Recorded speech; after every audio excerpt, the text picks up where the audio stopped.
Saturday's action here at the Continental Tire Grand Prix of Markham. Probably the toughest day all year long for the drivers in USF 2000 and USF Pro 2000.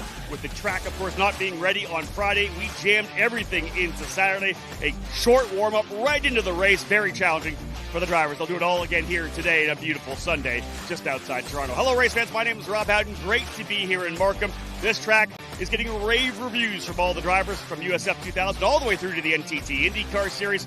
And today, they get to do it all over again. Sebastian, a tough day yesterday, as I had said. Just a short 20-minute practice session to learn the track, and then you guys go racing.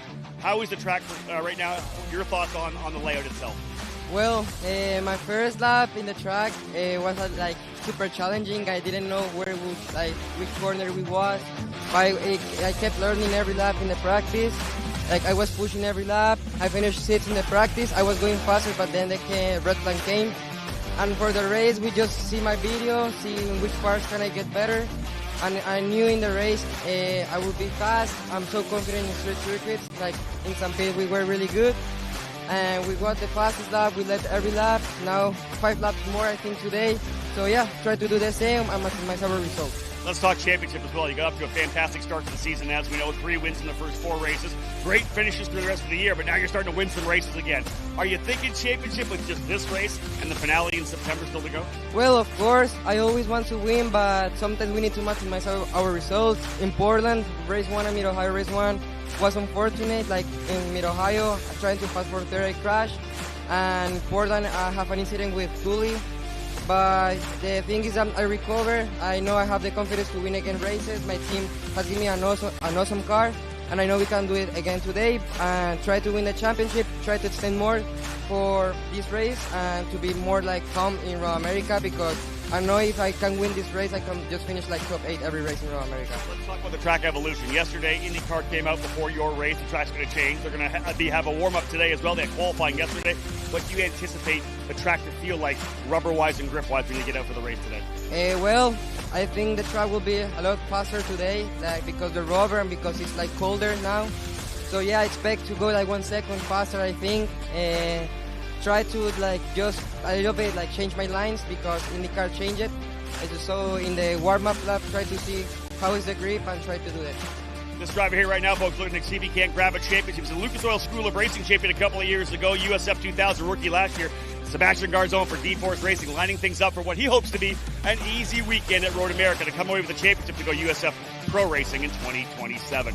Big morning here for us as well, folks. Back-to-back races, as I said. USF 2000 will go first. USF Pro 2000 will be on pit lane as well. Back-to-back races ahead of the NTT IndyCar Series main event, all live here on the YouTube channel after this break. When we come back, I'll give you the full USF 2000 driver lineup.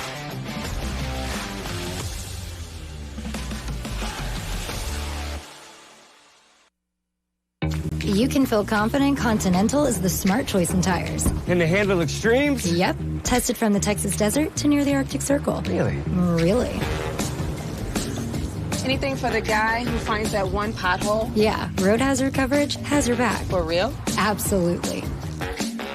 Were they made by like a bajillion engineers? Well, closer to 100. Continental. Welcome to the smart choice in tires.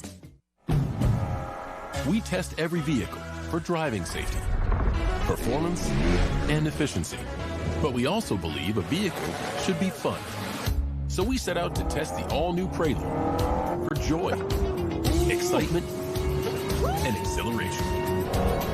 And it's clear, it's not just the way our vehicles move, but the way they make you feel that makes them a Honda. The Prelude Hybrid, engineered for fun. Ladies and gentlemen, welcome back to Markham, Ontario, and the Ontario Honda Dealers Indy at Markham. My name's Rob Howden. Excited to get the drivers here in the IndyCar Ladder program on to the racetrack USF 2000 and USF Pro 2000. Each one of those drivers aiming to get onto the grid. You see on the track right now, finishing up their warm-up IndyCar ahead of the main event. So many of the drivers in that program found their way through the USF Pro Championships presented by Continental Tire. Guys like Kyle Kirkwood, Renus VK, Stingray Robb, Louis Foster, of course, on the pole, former USF Pro 2000 champion, Christian Rasmussen. So many drivers. Pato Award coming through the USF Pro 2000 program as well. And indeed, these young racers getting set to go here. 23 of them ready to get things rolling. The pit lane right now still occupied by IndyCar, so we'll get our guys out there as soon as we can and get things rolling here. That's kind of what we have going on here now, is getting our cars from our paddock area out onto the double pit lane. We are back-to-back here. Those of you watching us here on the YouTube channel, hello, good morning. Great to have you with us. We will bring USF2000 and USF Pro 2000 cars onto pit lane to make sure that we're ready to go. The amount of time we have in the middle here before we wrap things up, essentially as soon as we're done with USF Pro 2000 opening ceremonies for IndyCar. So we're going to make sure we have everybody out there and onto the pit lane so we can immediately go USF Pro 2000 racing. But unlike yesterday where we had back-to-back podiums, had them both at the ends of the run, we will have the USF 2000 podium right after their race, and then we'll do the USF Pro 2000 podium after their race as well. Of course, we'll vacate the podium area. That's where we'll have driver introductions for IndyCar. And again, just on a bit of a hold right now, as I said, as the drivers and teams and cars from the NTT IndyCar Series going to make their way from pit lane to get themselves back on to the paddock. Now, yesterday's racing, and let's just kind of preface this right now. Those of you who have come in to join us here on the weekend early ahead of IndyCar, as we know, no action on Friday. So we really put the pressure on these young drivers in USF 2000, USF Pro 2000. Normally they would get a 30-minute practice session at any temporary circuit, followed by then another 30-minute window for qualifying. So a couple times on the racetrack to get familiar with the track before we went racing. Yesterday, no, just a 20-minute practice session right into racing after that. So we did have a couple of minor issues throughout the race. It's just hard racing, to be honest, racing incidents. So to be honest, I'm super proud of the way these young drivers handled themselves on track. The Pro 2000 drivers clean and green through their practice session, one and only practice session. The race yesterday was epic. Again, a couple of minor mistakes on track, but this is a challenging facility. 12 corners, as we know, 2.19 miles. There is a lot of really fast corners. The hairpin turn 5, very tough. Essentially the turn 1-2 combination, like running through the gauntlet, essentially a single file corner. But man, when you carry a lot of speed through there, that's going to give you the opportunity to make the move to the inside of turn number 3. We saw a lot of passes, drivers coming wide, letting the car track out, and then diving to the inside of 3 to take the spot. At that point, the driver getting past can do an over-under. It's harder to get the car turned where you have a shallow entry into turn number 3. A couple of passes into the hairpin, turn number 5, a very unique part of this racetrack, as we know. And then, of course, down into the decreasing radius, turn number 6, end of a long back straightaway where the drivers are really loading up the left front to get it turned in 6, back over to the 7-8 combination. The final corners as well, 10, 11, and 12, really separate the drivers who can run up front from those maybe using this weekend as preparations for next year. We have a number of drivers from the USF Juniors program, our youngest series for 14 years of age, so essentially around 18 or 19 years of age. Those drivers full-time in USF Juniors up here to get a sample of this Markham Street Circuit ahead of a full-time campaign in 2027. I'll say this. After the very first session, I went back to the paddock, jumped into a couple of the engineering rooms, asked the drivers, well, what do you think? And almost every driver, awesome. I think maybe even better than Arlington. So much fun. The drivers, and of course you're hearing that echoed from those in the NTT IndyCar Series as well, but they love this racetrack. And one of the primary reasons is because it's been completely repaved. Probably the smoothest track we run all year long, not just a temporary circuit. Very smooth. A couple of minor bumps, one in turn number 9, a little bit of undulations coming up to the front straightaway as well. But the bottom line is a smooth racetrack, fast, flowing, elevation changes, as we know. Just an absolutely fantastic layout here. They have done an incredible job putting this track together here in Markham, Ontario. Who'd have thunk it, right? Just a fantastic track. And after 40 years of history down on Lakeshore Boulevard, we have, of course, opened a new chapter for this IndyCar stop in Ontario here up in Markham.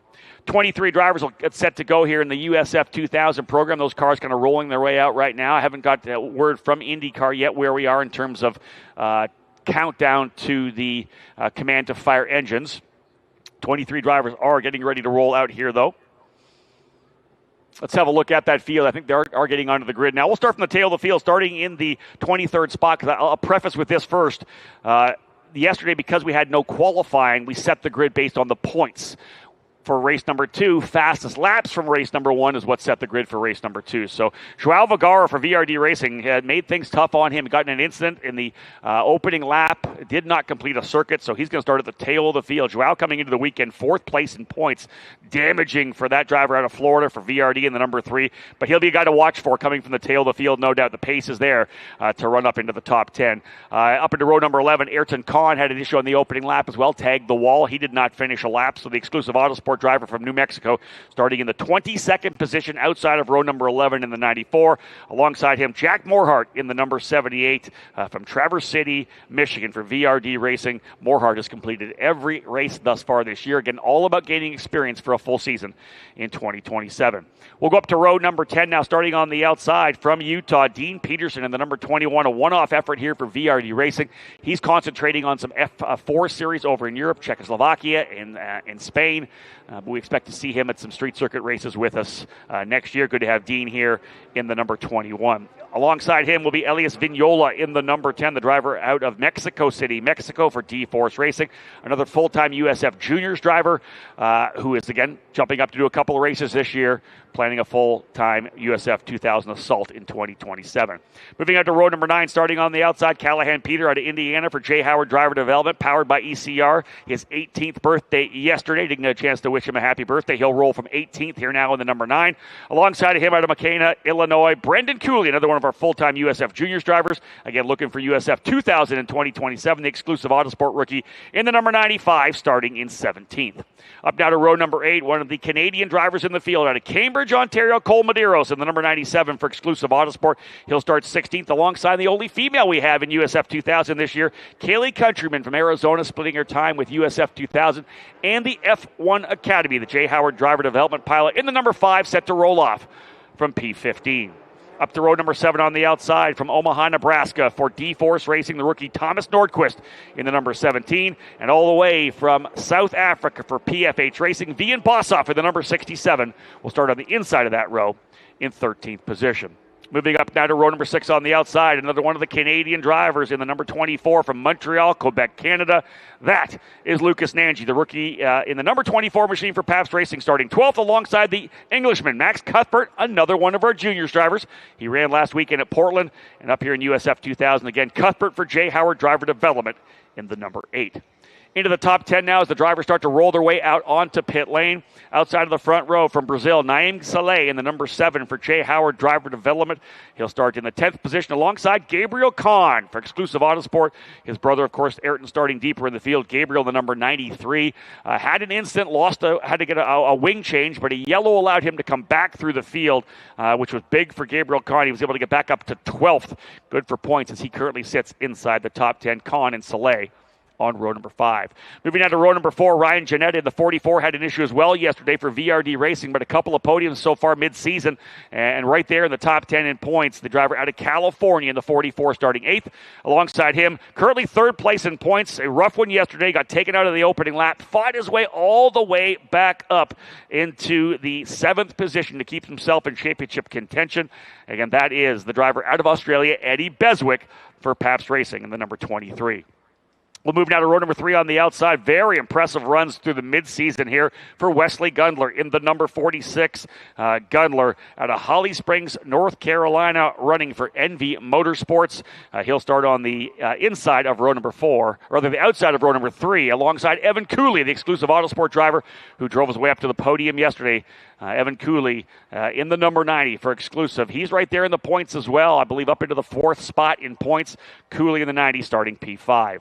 We'll go to row number 2, and if there's a driver here that people are going to be cheering for here in Markham, from Woodbridge, Ontario, the hometown driver essentially, Anthony Martella for exclusive Autosport in the number 92, starting on the outside of row number 2, P4. 3 wins on the season for the young driver, and he is looking to see if he can't get himself onto the podium here in the home race. Alongside him, Oliver Weldon won both races at Portland. He's in the middle of the championship fight up into the top 5 as well. Oliver Weldon, the rookie for VRD Racing, in the number 98, set to go from P3.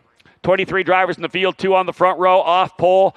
Both these drivers first and second in the points, and that's where they're going to line up here as well. Brad Majman out of Australia for Pabst Racing in the number 22, going to start on the outside of the front row. He's a multi-time race winner on the season, but the driver they're all chasing right now won yesterday, his 4th win of the season. He is the point leader coming into the day. There's only 4 more races to go, folks. 1 here, and then at the end of September, a triple header, our finale at Road America. Sebastian Garzon from Bogota, Colombia, trying to come away with a very crucial championship. If he does that, he'll take a scholarship worth over $409,000 to make the move up to USF Pro 2000 in 2027. Sebastian Garzon on the pole, Brad Majman on the outside. We'll put Weldon alongside Martella on row number 2. It'll be Cooley and Gundler on row 3, Beswick and Janetta on row 4, Kahn and Soleil on row 5, Cuthbert alongside Nanji on row 6, Bossoff and Nordquist, row 7. Countryman and Medeiros, row 8. Cooley and Peter, row 9. Vignola and Peterson, row 10. Morhart and Kahn, row 11. Vergara by himself on row number 12. So, ladies and gentlemen, time to get things underway as part of the action here. A big group from Continental Tire Canada joining us here as guests of Anderson Promotions in the USF Pro Championships. And to provide us with the command to fire engines from pit lane, let's send it down to Carmen Gill. On behalf of Continental Tire, drivers, start your engines. There you have it, folks. Engines coming to life down on pit lane.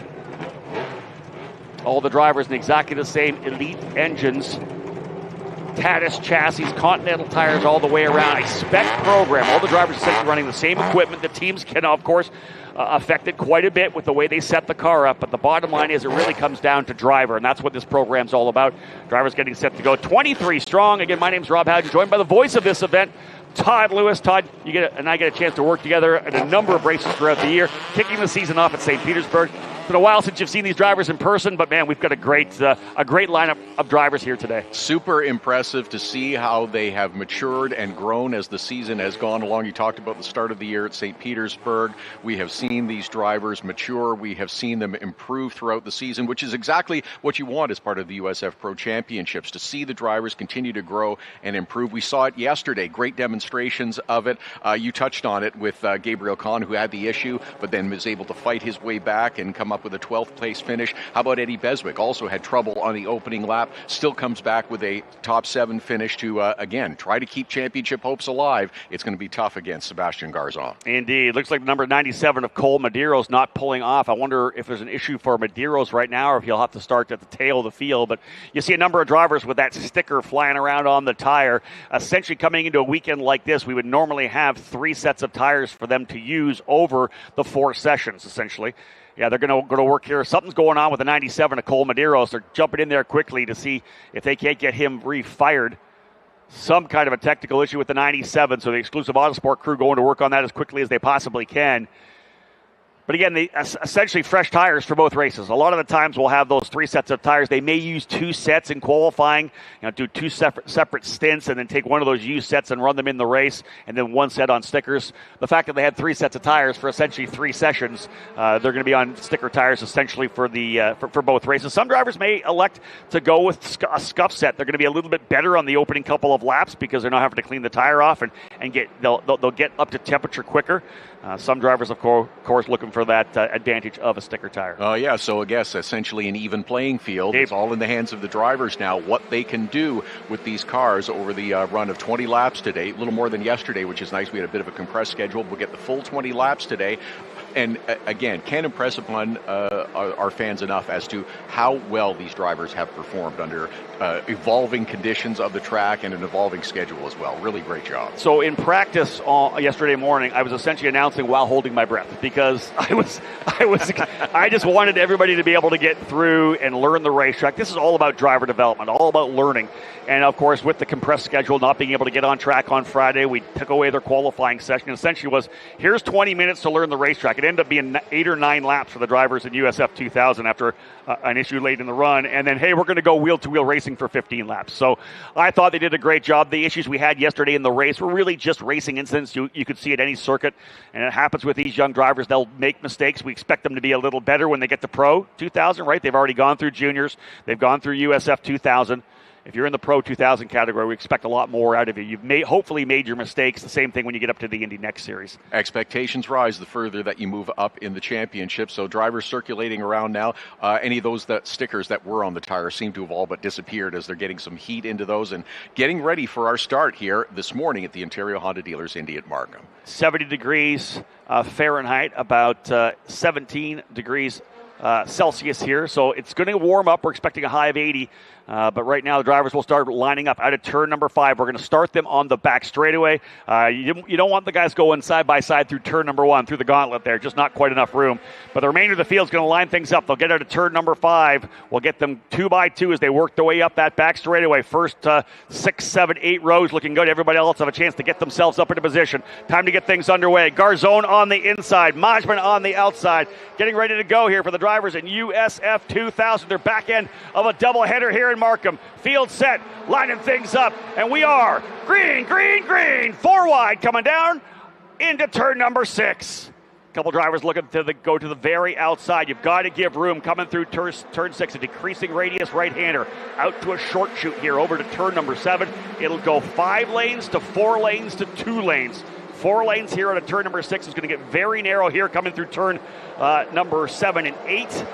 Got to give each other room. A little bit of respect goes a long way. Garzone out to the early lead. Majman slots into second. Great start for Martella. He goes up into third. Anthony Martella to P3.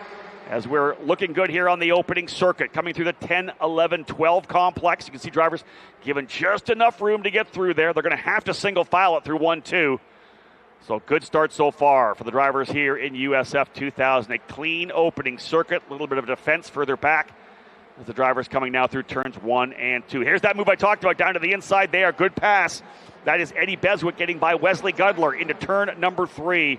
Todd, that's really, I think, for our cars for sure, one of the primary overtaking opportunities is to get to the inside after you come through 1 and 2. It's a good illustration of a pass being made in one corner but set up starting a couple of corners earlier. As you come across the start-finish line and you get yourself at the right angle and build up a little bit of speed through 1 and 2, if you get the right opportunity, you can make a dive up the inside and hold on in 3. Yeah, and if you're fast, so even out of 10, 11, and 12, if you've got a better run out of 12, you're going to have more speed rolling into turn number 1 and 2. And listen, that's a daunting corner, folks. And if you can really roll a lot of speed through that corner, you just let the car drift out. The other drivers are trying to get back to the right side to set up for turn number 3. If you can make that move to the inside, you're going to get some passes done. So far, a nice move from Anthony Martella on the opening lap to get himself up into the 3rd position. Had a nice move late stages of yesterday's race. Just before caution came out, he was able to jump up from his 4th position to 3rd. Got ahead of Oliver Weldon, I believe, to get the final podium position yesterday. A solid run for sure to get himself up there. But right now, here we are rolling. And again, as Todd had said, 20 laps within a 40-minute time window. So indeed, the drivers here in USF 2000, good opening laps here right now. Garzone leads. We'll get them when they come back around to put lap number 2 in the books. We'll give you a full field rundown. You can see it across the screen as well. But Garzone leads. Majman 2nd. Martello 3rd. Weldon runs in 4th. Evan Cooley in the 5th spot. Look at this fight a little bit further back. Man, that's good stuff there. That is Gundler going at it with Gabriel Kahn. That is for 7th. Evan Cooley runs 5th. Eddie Beswick up to 6th spot. Gundler 7th. Kahn 8th. Cuthbert 9th. And Ryan Janetta in 10th. 11th place is Lucas Nanji, the Canadian out of Quebec. Ian Bossoff runs 12th. Naeem Saleh in 13th. Thomas Nordquist and Ayrton Khan. Oh, there's an issue there for the number 24. Issues on the racetrack for Eddie Beswick. No, that's Lucas Nanji, pardon me. Nanji, and looks like Ryan Janetta's wing, and the number 44 involved there as well. Where was that battle going on? That was for 10th position. Again, commentators curse occasionally. You look down at live timing, you miss something on the racetrack. Hopefully we'll get a chance to have a look at that. But there's the 44 with no rear wing. Yeah, full course caution. Not surprising at all with the wing there down in turn number 5. I'm expecting to see just rear contact coming in there. The front wing of Nanji, the rear wing, here it is here. Look a little further back as the drivers working their way into the corner. Who gets too deep? Down in. Actually, it looks like yeah, I can't put that one on Lucas Nanji. Todd, it looked to me like there was an issue maybe getting down into first gear for Ryan Janetta. The car kind of chugged a little bit, not able to get down, missed the apex, and Lucas Nanji just with nowhere to go. And you have kind of the accordion effect. There is Nanji is expecting to be able to get through the corner at the proper speed, but when the car ahead of him stops abruptly, he has absolutely no place to go. The contact, the wing comes off, and now we're under a full course caution. I thought it wasn't an issue of a driver going too deep in the corner or somebody braking too early. That was simply an issue. Again, we'll see it. Here's the replay again. You're going to see the number 44 here coming in. He's the third driver in line here. As he starts to get it turned, what's further back, pardon me. Yeah, the next one there. You can see he starts, oh no, he gets into the back of the number 7 of Naeem Saleh. So he had to woe it up. I think he may have got a little deep into the corner and had to get woed up, maybe just tapped the back of Saleh, and then Nanji getting in the back of Janetta. My goodness, that is tough for both of those drivers. Unfortunate. Lucas Nanji, I know, is looking forward to this event, sort of his home race, being from Montreal and Quebec, but I guess this is still the home race, but looking forward to it, and that's a tough way to have this one come up against you in the early going. Yeah, Ryan Janetta into pit lane. I would expect they'll try to put, as long as the damage isn't horrible, they'll try to put a new rear wing on. When you come to a circuit like this, it's not like a Mid-Ohio or a Road America where these drivers have so many laps on. You'll want to get Ryan back out there. More laps on this particular racetrack, all lining up for next year, right? So they'll get that thing repaired, get him back out. Same goes for Lucas Nanji. They'll get a new front wing on that, the nose on that machine for him to get him back out for more laps here as well. But what that has done is brought Vian Bossop up into 10th, Naeem Saleh up into 11th. 12th spot is Brendan Cooley. 13th, Dean Peterson. We'll talk a little bit about Dean Peterson, driver running over in Europe in the F4 Czechoslovakian and Spanish series, but wanted to come over here to get some street circuit racing, some test circuit racing experience. The driver I followed for a couple of years in karting, coming up through the ranks. He's been doing a lot of top-level international karting in Europe as well. He's made the full-time move into F4 cars in Europe. So, indeed, a great opportunity for him to come here, get some opportunity to run in what we often call, Todd, the concrete canyon. This would be a perfect example of it, with concrete surrounding this 2.19-mile circuit as we continue to circulate under caution, working lap 4 with Sebastian Garzon, Brad Majman, Anthony Martella in third spot. I misspoke earlier. Martella finished 4th yesterday. He is 3rd today. So we have 2 cars touch under caution. My goodness, a couple drivers have got together on the lap here. That's the number 95 involved in that. That's Brendan Cooley, and someone's got into the back of Cooley. I think it may be Dean Peterson.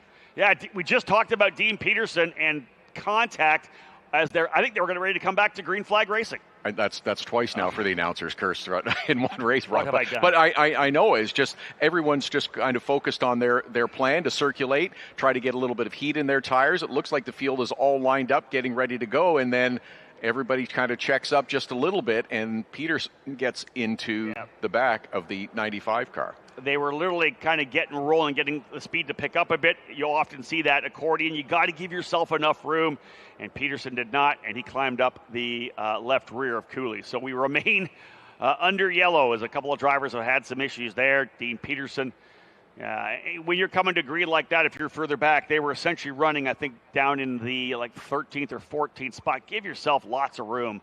You're going to get that accordion effect, especially coming into that corner, Todd, that 10, 11, 12 combination leading onto the front straightaway. It's not a corner where, let's say, a final corner at Road America where it's a big sweeping corner. Everybody's going to check up getting lined up through there anyways. Absolutely, and you can see this is one of those tight, narrow parts of the course with, as you mentioned, the combination of corners of 10, 11, and then the right-hander 12 that takes you out onto the front straight. We saw that part of the circuit catch a number of drivers out in all of our different races yesterday here at the Ontario Honda Dealers Indy at Markham. And if you're at speed and you have contact with the wall, it shoots you across the track. As you can see by some of the tire marks on the circuit, it has a big impact. Fortunately, this is a slower impact, just under caution. Yeah, so sadly, these cars are essentially locked together right now. They're going to have to bring the tow trucks in to actually unhook them, because as he climbed up over top, he settles back down, and they're essentially locked together. So that'll be the end of the day for Brendan Cooley, likely, and Dean Peterson. I don't know. I'm assuming the damage will probably put them to pit lane. I will say this, we didn't talk about it. Cole Medeiros, they were able to figure out what happened to Cole. He's back out onto the racetrack, and he has run all the laps, so that's a fantastic thing there. to get him back out. You want these drivers to get as many laps as they can on a track like this. Cole, his debut in USF2000, the whole concept was to get him out here, learn this racetrack ahead of 2027. And you're right, get as many laps as he can, because he had a bit of contact in the practice session coming up yesterday and shortened the session by just a couple of minutes, but also had a little trouble with some contact in the race yesterday. Yeah, he looped it around in turn number 4 yesterday as well, so it has not been a smooth weekend for young Cole Medeiros from Cambridge, Ontario. Field getting just enough room to roll in there to the driver's left as the crew going to work, getting these cars separated. Hate to see that happening, of course, under yellow as we were getting ready to come back to green flag racing. But again, with that according effect, we've all seen it happen before. All these drivers anxious. They want to get back on power. They don't want to lose the opportunity to get through. Although this particular racetrack, I feel like as long as you've got enough room coming out of turn number 12, you're still going to have to snake it through the turn 1-2 gauntlet. So maybe just an unwise move there. They've got those cars separated. Trying to see whether or not there's major damage. I think, yeah, you can see the damage to the right front there, bent wishbone in the number 21 for Dean Peterson on that VRD machine. Again, they've got the car of Evan Cooley up as well. You got to expect left rear damage to that race car as well. Pretty good work by the AMR safety team to detach those cars from one another, get them up and move them out of the way quickly, and it'll be amazed how quickly they'll get back into position as well, and hopefully we're back to green flag running for the duration. Garzone, Majman, Martella, Weldon, Beswick, the top 5 drivers. Cooley 6th, Kahn 7th, Gundler 8th, Cuthbert 9th, and Bossoff in 10th. Having a look there at the number 95, just seeing whether or not I could see any damage. They do have the car up on the hook, so it's not obviously rolling back. AMR IndyCar safety team is going to get themselves back to their spot as well, so I believe we'll go green flag racing this next time by. It'll be 6 laps in the books, 20 lappers, so 14 laps still to go. Lots of time on the clock as well, still 33 minutes of a 40-minute window. One of the key components of our program is to have that window, so we're going to get the max laps. Yesterday, the drivers did a great job during just the 15 laps there. Actually, they went on the time as we finished under caution in USF2000 yesterday. The Pro 2000 category had a great battle, a late caution in that race, and we set up for a battle between Jack Jeffers, G3 Argyros, and Andres Cardenas. Those drivers finishing in that order on the podium. Garzone, the point leader, rolling in here to the day. 99 points still up for grabs when we get to Road America for the finale. There's 33 points available for any race. 30 points for the race win, 1 for qualifying on the pole, 1 for most laps led, and 1 for the fastest lap of the race. So 33 points is the most you can get. With 3 races at Road America, 99 points is the most you can get. So if anybody 100 points behind Garzone leaving this weekend, out of it mathematically. And Garzone knows, we talked to him about it in the pre-race show. He knows that if he has a good weekend here, he may only need a decent finish in race number 1 to be able to lock that championship down. Consistency throughout the season, always a key to success if you're looking for that championship and the scholarship to move up to the next level. Oh my goodness, we did it again. Are you kidding me? Naeem Saleh jumping up over the top of Ian Bossoff at the number 67. Unbelievable. And the 94 has slowed here as well. That is Ayrton Kahn. He's going to be able to pull away again, but we literally just did exactly the same thing again, rolling up into the corner. And this is what we do not want to see out of our USF2000 drivers. We know mistakes are going to be made, but you have to learn from your mistakes. This is unfortunate here once again as we're trying to go green flag racing. My goodness. I would expect, and I know I'm not on race control, I can't hear the tones of Mr. Jim Swintel, who is the voice of race control, but I would expect we could probably characterize it as a stern talking to. I would go even a step further than a stern talking to. There were apparently a couple of moments yesterday when Jim Swintal was very emphatic in his instructions and directions, and to have this occur for a second time in F2000, he will not be happy. Yeah, this is literally a disappointment for everybody in the paddock right now. You just don't want to see this. You got to give yourself enough room. I could see it kind of happening a little bit. And then you saw the 7 you literally could see him kind of punch off and just drive over the 67 of Bossoff. So not only is it bad for Naeem Saleh, but it's bad for Ian Bossoff as well. They were running in the 10th and 11th position. So Bossoff still remains on the track. He came across. He'll have to come to pit lane to get a new wing. That's going to move Thomas Nordquist up into 10th, Elias Vignola up into 11th, Kelly Countryman to 12th, Cal Peter up into 13th, Jack Morhart to 14th, Cole Medeiros will be 15th. when they come back around. I'm sure the drivers up front, though, Todd, getting a little anxious, although we are being told that they were trying to, I think the word maybe was coming down for Sebastian Garzón to pick things up a little bit. Once the pace car rolls, you need to maintain pace car speed, which is essentially 100 kilometers an hour. So you got to hold that speed. And if you're not doing that, then you're going to check everybody else back up. There's a chance that a leader like that could get a penalty. Understandable. And you're trying to set yourself up for the best possible restart. So that's why Garzón is trying to keep the field bunched up behind him so that he can punch off and build a bit of a lead immediately. So you see the AMR safety team quickly removing that 7 machine and also kind of scouring the ground to make sure that there's no carbon fiber bits out on track, because we don't want any other problems to get in our way. And Todd, you could see when Naim Saleh got out of the race car, and even when he was in it, he was pounding the steering wheel. Same thing on the Halo. Unbelievable disappointment for him as well. But again, you've got to give yourself enough room. You and I talked about it. You got to give a car length. There's no sense in being on top of a guy coming into that corner. Start picking things up as you get through turn 11. You're already kind of turning to the right. You're getting it rolling. Then you can kind of get on the gas a little bit, especially if you're outside the top 10. There's no sense in putting yourself in peril, and that's what happened for all the drivers who have been involved in the incident. 2 of them, of course, not their own doing. Brendan Cooley and Vian Bossoff, the 2 drivers behind, making the mistakes of driving over top of the guy in front of them. We're not getting ready for the green flag quite yet, but you notice there's a lot more space between those cars as they're coming through that area this time.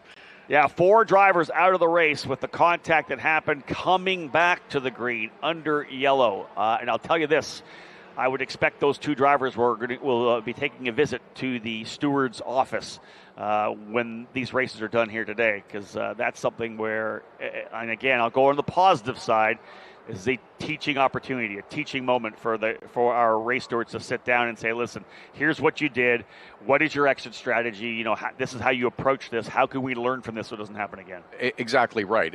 That is the purpose of the USF Pro Championships, is to help drivers grow, to help them learn, help them mature. And as frustrating and disappointing as this is right now, take it and take a positive out of it. Figure out that there are ways to avoid these types of problems. As you said, moving up throughout the series, you expect fewer mistakes, and this will be the teaching moment. Yeah, for me, so many of these drivers have come through the karting ranks as well, and I've had, with what I do with my website, ekartingnews.com, I've had the fortune to watch a lot of these drivers kind of worked away from cadet karting up into juniors, then eventually either senior racing or into cars. They essentially know what to do, although we don't do a lot of restarts in karting. That's one of the things that does happen. Very rarely do we do a full course yellow at a national karting event or an international karting event. So restarts are something that's a bit new, but they all know what the starts are like. They all know that they've got to stay and not touch the driver in front of them. That's a brain fade for a couple of drivers here coming back to green. To the point you were making a couple of moments ago, apparently word has come down to the 12 car to maintain pace car speed, or you are at risk of a penalty. There you go. That's what I expected as well. They talked about that in the drivers' meeting. Straight up to all the drivers, listen, if you are the leader, you're coming through, you maintain pace car speed, which is essentially 100 kilometers an hour. Our Civic Honda Type R pace car bolting away right now. So again, they'll be looking big time here, the number 12 of Sebastian Garzón, trying to play some games, trying to woe everybody up. And again, that has affected a couple of drivers' races already. People give themselves a little bit more room this time. I like to see that. The field looked good, pace more consistent coming into turn number 10 and 11. We're going to go back to green flag racing here out on the front straightaway. Finally, Aaron Likens at start finish. We'll get that green flag back out, and we're underway once again. Green flag back at it here. Lap 8 goes in the book. Still 12 laps to go. Garzón through the 1-2 gauntlet. There's some side-by-side action there between, I believe, the 2 Pabst cars. Look at this action. Oh, Garzón's gone wide. Wide through turn number 4. A new leader has worked his way through. I think that might be Brad Majman. We're going to go 2 wide coming down into turn number 5. A great opportunity to make the overtake here. They'll make the turn into the corner. A couple drivers further wide. That's Martella who's gone to second. Anthony Martella to P2. Big wreck coming down into turn number 5. More chaos as one driver overcooked it big time into there. A number of drivers involved. The number 10 of Vignola, the number 5 of Kaylee Countryman involved in that one. Jack Morhart, the 78, trying to pull away. And one of the other drivers here for Exclusive Autosport involved as well down into turn number 5. So an embarrassing run here for the USF 2000 drivers. Incident after incident. Hate to see it. And we're going to get a really good look at it when we do get a chance to see the replay. Essentially a pass from the start. I believe Brad Majman potentially able to get by Garzone. Yeah, there's one of the Paps cars is involved there as well. That's the 24. That's actually Lucas Nanji. His second incident there. We'll have a better look to see who it actually was that came crashing on through. The AMR team on site quickly. As you can see, they're getting some speedy dry down there as well. So you got to expect potential gearbox oil coming out of that exclusive Autosport car. That thing is messed up in a big way. Big wreck on the left side there. Kaylee Countryman is not yet restarted. All right, so watch a little bit further back here. Leaders are going to work their way through. Someone comes barreling through. What we're going to see here, we've got some side-by-side action. You wonder whether or not somebody might have climbed on top of somebody and didn't have the ability to brake. There it is there. Look at further back, folks. A driver's up on top coming into the corner. So we'll see that as they come through. These drivers here are just trying to turn in. Nordquist is going to get lucky. Right into the side. Yeah, that was Lucas Nanji getting up onto the top of the exclusive car. That was Cole Medeiros. So Medeiros in the 97. Nanji drove over the back of him coming up into turn number 5. And on top of him, Todd, you can't get on the brakes. And right into the side of Elias Vignola. No. Very disappointing and unlucky for Vignola. That is a terrible mistake that was made further up the track. And once Lucas Nanji was on top of the 97, there was no stopping either of those cars. There was going to be further contact down below, and takes a couple of more cars out of this race. And this is incredibly frustrating. We had a great restart, a very dramatic restart too, with Brad Majman taking over top spot and Anthony Martella moving up into second place as Sebastian Garzone went a little bit wide and opened up the door for those two position swaps. But now immediately back under caution again for this, what I would say was an avoidable incident.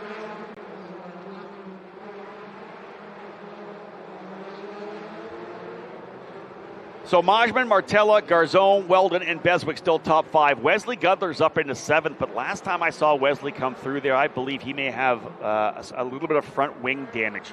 Looked like it was turned a little bit askew. Gundler currently runs in 7th. Max Cuthbert 8th. Thomas Nordquist, who just narrowly missed getting taken out by the Medeiros-Nanji connection. Those drivers, of course, not able to slow it up in 5. Cleared right through, right into the side of Elias Vignola. And again, Kaylee Countryman involved in there, no fault of her own at all, was just right there getting ready to turn in. Same went for Jack Morehart. Luckily for Morehart, he was able to load up enough to stop. So good job for Jack, and he's going to benefit from that. He'll go up to 14th right now. So looks to me like we're essentially 14 drivers still on the racetrack indeed. Gabriel Kahn is out right now, Vignola, Countryman, Medeiros, Bossoff, Soleil, Cooley, and Peterson. Wow. We're going to have a look, folks, I think, here at the pass. This is what we kind of picked up coming through 1-2 and over to turn number 3. So watch them come through. There's Garzone, your leader. Here we talked about the move to the inside. Look at this pass. Majman's going to throw it down the bottom of the racetrack. Not quite enough. Can't quite get it done. Watch them. They're going to, I believe, drift out there. So, yeah, it didn't get done in 3. It got done in the exit. So that early entry for Majman to the inside, you wonder whether or not. I think Garzone just got a little wide coming out of the corner. We watched him. We saw a couple of drivers go wide into the wall. He was wide out of the actual racing line where the grip is, and that allowed Majman to tuck back in, and Martella came through with him as well. You wonder if Garzone checked to his inside mirror at that point and saw that there was an attack coming, and you want to leave enough room, but it upsets you and it takes away your focus to get through that corner on line. We always say it's tough to pass, but you want to be in the guy's mirror in front of you. So Majman makes the big look to the inside, a bit of a lunge, doesn't complete it to the apex of the corner, but not surprising if Garzone maybe have unwound the wheel a little bit, try to give a little room to the inside. Here it is here. You can see, look how high Garzone is there. He's out there, over-under, good job for Majman to the bottom, and look how far Garzone is out. He's got lots of wheel into that. He's off the throttle, maybe trailing the brake, trying to keep it out of the wall. So great job for Garzone to keep it out of the wall, but I'm pretty sure he unwound the wheel a little bit coming through 3, and that gave the opportunity for Majman and Martella to come back in. So Brad Majman is your leader, the Aussie up top. Anthony Martella goes up into 2nd. Garzone 3rd, Weldon 4th, Beswick 5th, Cooley 6th, Gundler 7th, Cuthbert 8th, Nordquist 9th, and Callahan Peter in 10th. A race of survival so much right now for the drivers mid-pack. That was a big one there. as again, Lucas Nangi climbing up the back of Cole Medeiros, and those two drivers unable to stop down in turn number 5, cleared out Elias Vignola. Oh, yeah. So now as we are reaching about the midpoint in terms of the lap count, eyes will turn to the time window to see how much more of this scheduled 20-lap race we're going to be able to get in for the USF 2000 series. That cleanup's still going to take a little while to get all that speedy dry down, get those cars cleared away, make sure there's no little carbon fiber bits on the ground so that we can get back to green flag racing with whatever time is left. Yeah, 20 minutes, a little less than 20 minutes remaining on the clock. I'll say one good thing is that incident happened further outside the racing line. Nobody's really going to be driving through that speedy dry once they get this cleared up. They'll do the best they can to get it cleaned up, and obviously very, very experienced in getting an issue like this cleaned, but it's not going to be part of the racing line, which is good. There's a 5 of Kaylee Countryman on the hook as well, not the ending she wanted after a solid run yesterday into the top 15. But the remainder of the cars, drivers, of course, just circulating around. They want to be at full speed. And again, I wish I could hear race control right now, because I guarantee they are not pleased with the way the drivers are running on track right now. We had some rough runs at Mid-Ohio as well, Todd, to be honest with you, at our last event. This is not what we like to see. Portland was a little better, but Mid-Ohio back in July, a number of incidents there as well. Yeah, unfortunate. We saw someone just dive into pit lane there still during this caution period. I think that was Gundler. Yeah, Wesley Gundler with that wing I talked about earlier. Right. He had to come into pit lane. Yeah, the 46 was having a great run there in 7th position. He's going to fall back very likely into the 14th spot. So it's still a lot of time for Wesley Gundler, and that NV Motorsports machine is quick. So watch for him to be able to come back forward. Yeah, I had a very nice run yesterday, and there was contact with the accordion effect a little further up in the field. Of course, we had the big incident in corner number 5, but as the front few cars were getting through and everyone slowed down in and around the area of 5, 6, 7, that's what caught Wesley Gundler out in that front wing damage. Yeah, let's put it this way. The little bit of chaos was not reserved for the drivers further back as well. There was a little bit of stuff happening up front, too. Field will work its way through here. See the AMR IndyCar safety truck rolling by. The cars will get a good look at him there and be able to tuck back around. Under yellow, drivers, of course, need to be a lot slower. There's Evan Cooley trying to get through. Again, these drivers essentially down into first gear and have the wheel wound all the way to get the car to turn, especially when you're on the inside here. Normally you'd be on the outside making it a wider turning, so when you're on the inside, a little tougher. There, I want to say that is the number 67 of Vian Bossoff back on the racetrack now as well. They've got him back out here. He's a couple laps down, but shout out to the PFH racing team for getting that rear wing changed for him to get him back out onto the racetrack. That team, essentially led by Andy O'Gara and Sarah Fisher. The plan is to expand to 2 cars next year. They're a single car effort this year. Team based out of Indiana. A lot of experience. If you're watching from Indiana, you know the O'Gara name.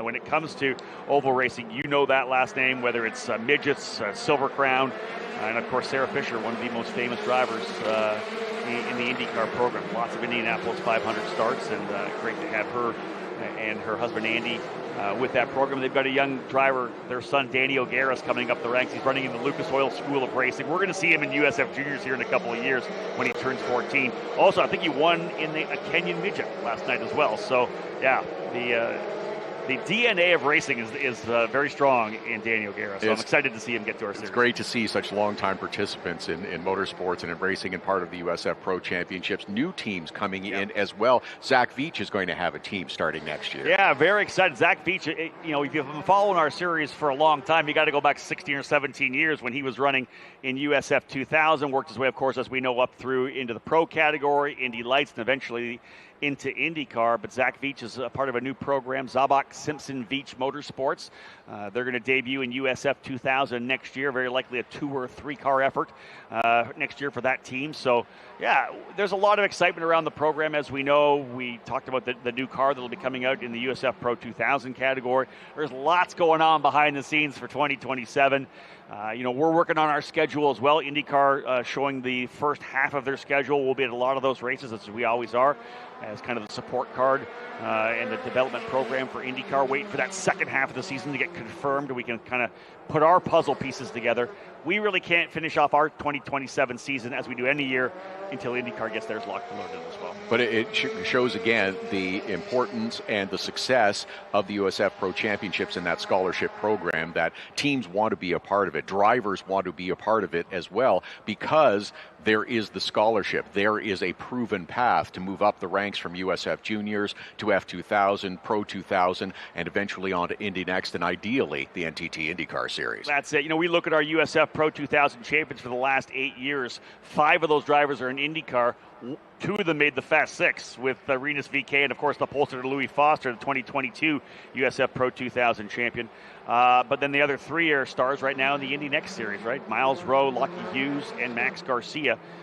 $1.5 million we have on offer here this year for prize money and scholarships. If you win the USF 2000 championship, as Garzone is trying to do here this year, the scholarship to move to USF Pro 2000 next year worth over $409,000. You don't see that anywhere else in motorsports internationally. It's the only program like this that has that kind of a reward for winning a scholarship, and it really has extended so many drivers' careers.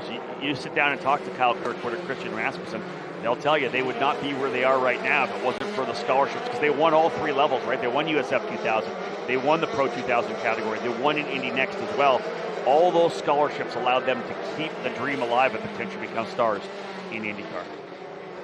So we're being told we're going green this next time by. It'll be 13 in the book, so 7 laps remaining when we come back around. Yep, lights are out of the pace car. He'll jet out there quickly.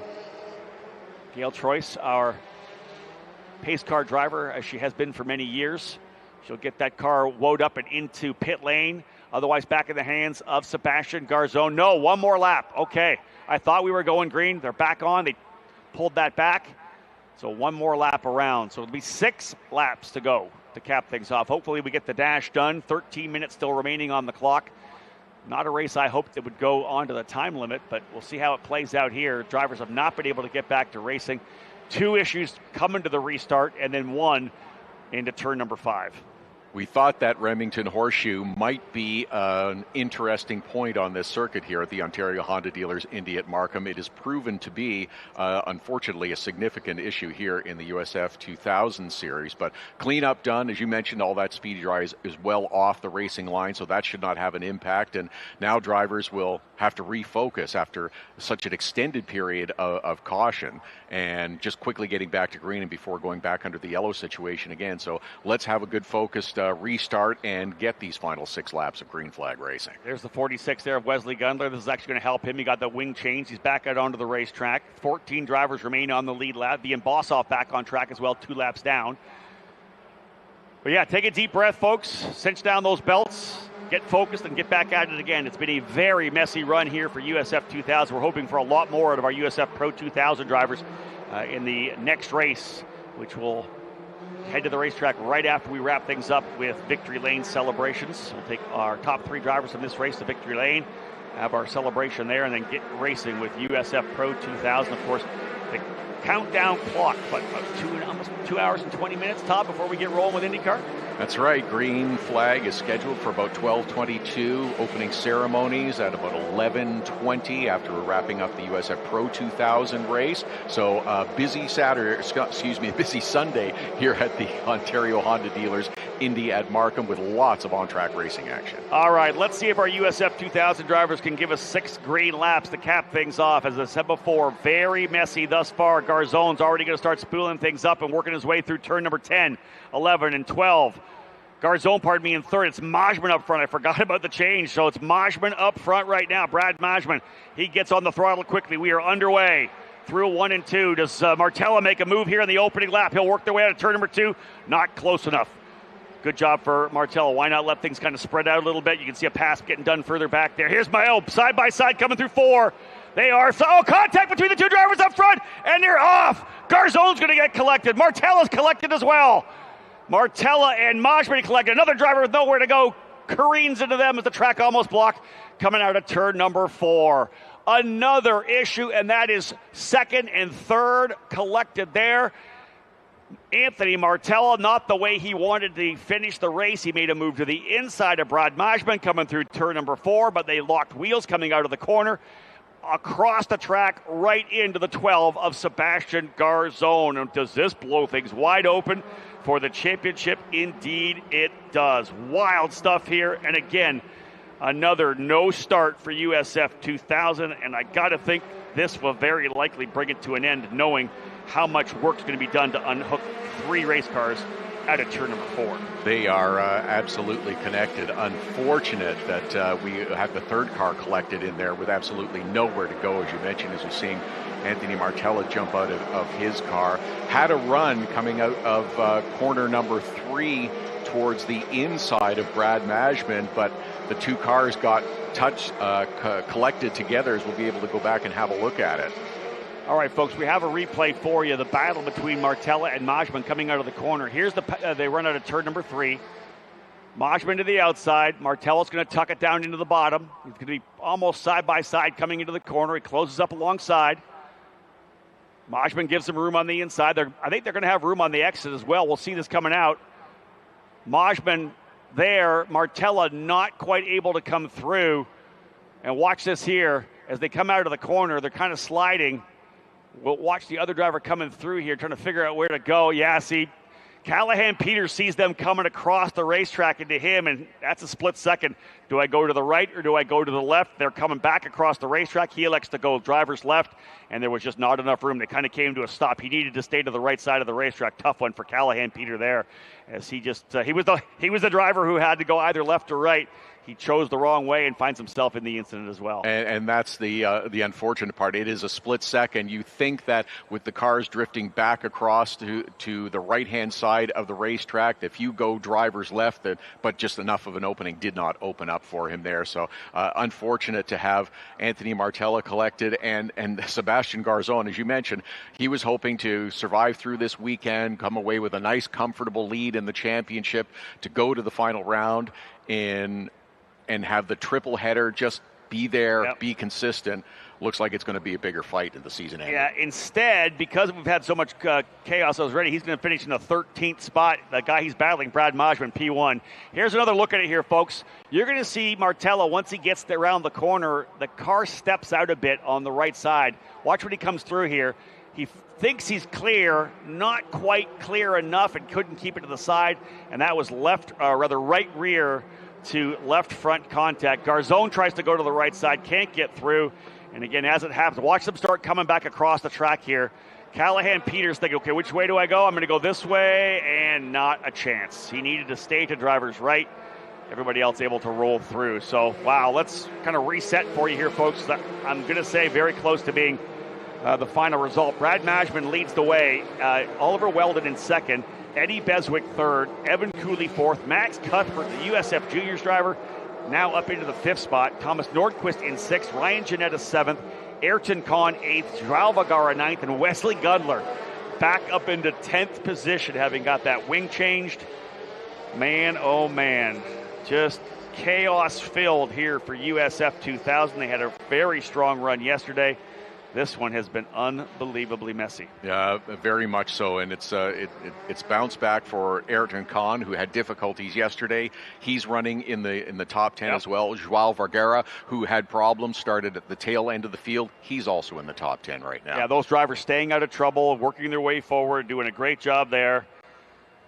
I'll tell you, though, again, the 2 incidents we saw before coming to green over in the entry to turn number 10, disappointing. This one here, you obviously hope for maybe a clean opening lap to get things rolling. Martella, of course, making that move to the inside, wanting to win here at home after a little bit of an issue yesterday, didn't get to where he wanted to get to. Thought he might have been clear coming out of the corner, just was not. And it was just essentially, as I said, right rear to left front contact. I'll tell you this, how does Brad Majman come out of that and with no damage even to the left front? The contact sending Martella into the wall, coming back across the racetrack. Majman somehow able to stay to driver's right, not enough contact to bend the car. He may have a bent left front right now, but if this thing finishes under yellow, he's going to circulate with a damaged car. It doesn't matter. He's going to be fine. There's only 4 laps to go. In fact, when they come back around, there'll be 3 laps remaining. So It will be it will be interesting to see, but yes, moving around at pace car speed shouldn't be a problem. And for Anthony Martella, in that seeing that opening created as they went to the left-hander at corner number 4, that's a racer's instinct. If you see a hole opening up like that, you're going to try to make that opportunity, take advantage of that opportunity.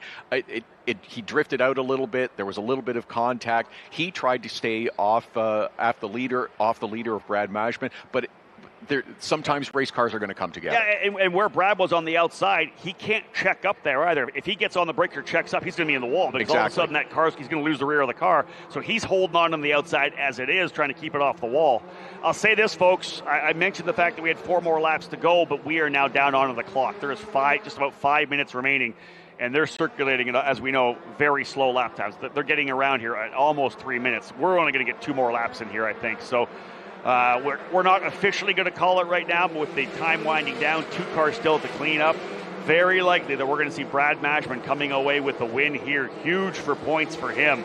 Again, 30 points for the race win. Remember, he's trying to close back up on Sebastian Garzon, who's going to finish in the 13th position. So not a horrible finish, but still it blows things wide open, as Majman, with a win here, even a podium here this weekend, was going to give himself a fantastic opportunity to grab the championship early when we get to Road America. This is going to tighten things up in a big way. This is, again, this championship battle just changed right there. And again, it wasn't Sebastian's doing. He was sitting in 3rd spot, just trying to come through, and instead the contact in front of him sent Martella across the racetrack right into Garzon. What an epic change in the storyline of USF 2000. Not a great race for these young drivers, and I would expect that there will likely be some kind of a drivers' meeting at one point, whether it's a Zoom call. Our race control will not be pleased with this at all, because this is not what we expect for drivers here in this USF 2000 program. Todd, white flag being shown there. As I said, this will be the final lap here. So Brad Majman's going to come away, as long as he's able to get through the final lap here and the car can make it home. Brad Majman's going to come away with the win. It'll be Oliver Weldon in 2nd, and 2 Pabst racing cars on the podium. Eddie Beswick's going to come home in 3rd. Wow, and what a bounce back for Eddie Beswick after start yesterday that sent him to the back. He climbed back through the field, and to come up with a finish like this today, that's a big boost for him. And he finishes 10 spots ahead of Garzon as well, so an opportunity for him to close up on some points. He was almost out of it completely after the issues yesterday in Garzon's win, so again, blows things wide open in the category here. Man, oh man, that's maybe one of the worst USF 2000 races I've seen. Disappointing. I've been calling this series for 17 years now, and that was absolutely disastrous. Incident after incident after incident. And again, I'm hoping that the USF Pro 2000 drivers can show well. I was just going to say that. I'll bet that there's a lot of conversations going on right now in pit lane where those USF Pro 2000 cars are staged to get ready for their race. We don't want this type of event to happen again. No, go not out. At all. Let's be smart about it. Let's get through a full green flag run. When we do wrap things up here, I will head out to Victory Lane, which will be a very interesting off-course podium. These drivers, of course, have been running around circulating under the yellow for the most of the race, and indeed, it's going to finish under yellow as well. Man, what a wild one for sure here in USF 2000. Drivers, again, circulating around one more time under yellow on the clock. 40-minute time window, and we used all of it. A lot of issues for drivers here today. You know, and Todd, I expected so much more, knowing the fact that we ran the 15-lap race yesterday. They were so new to the racetrack.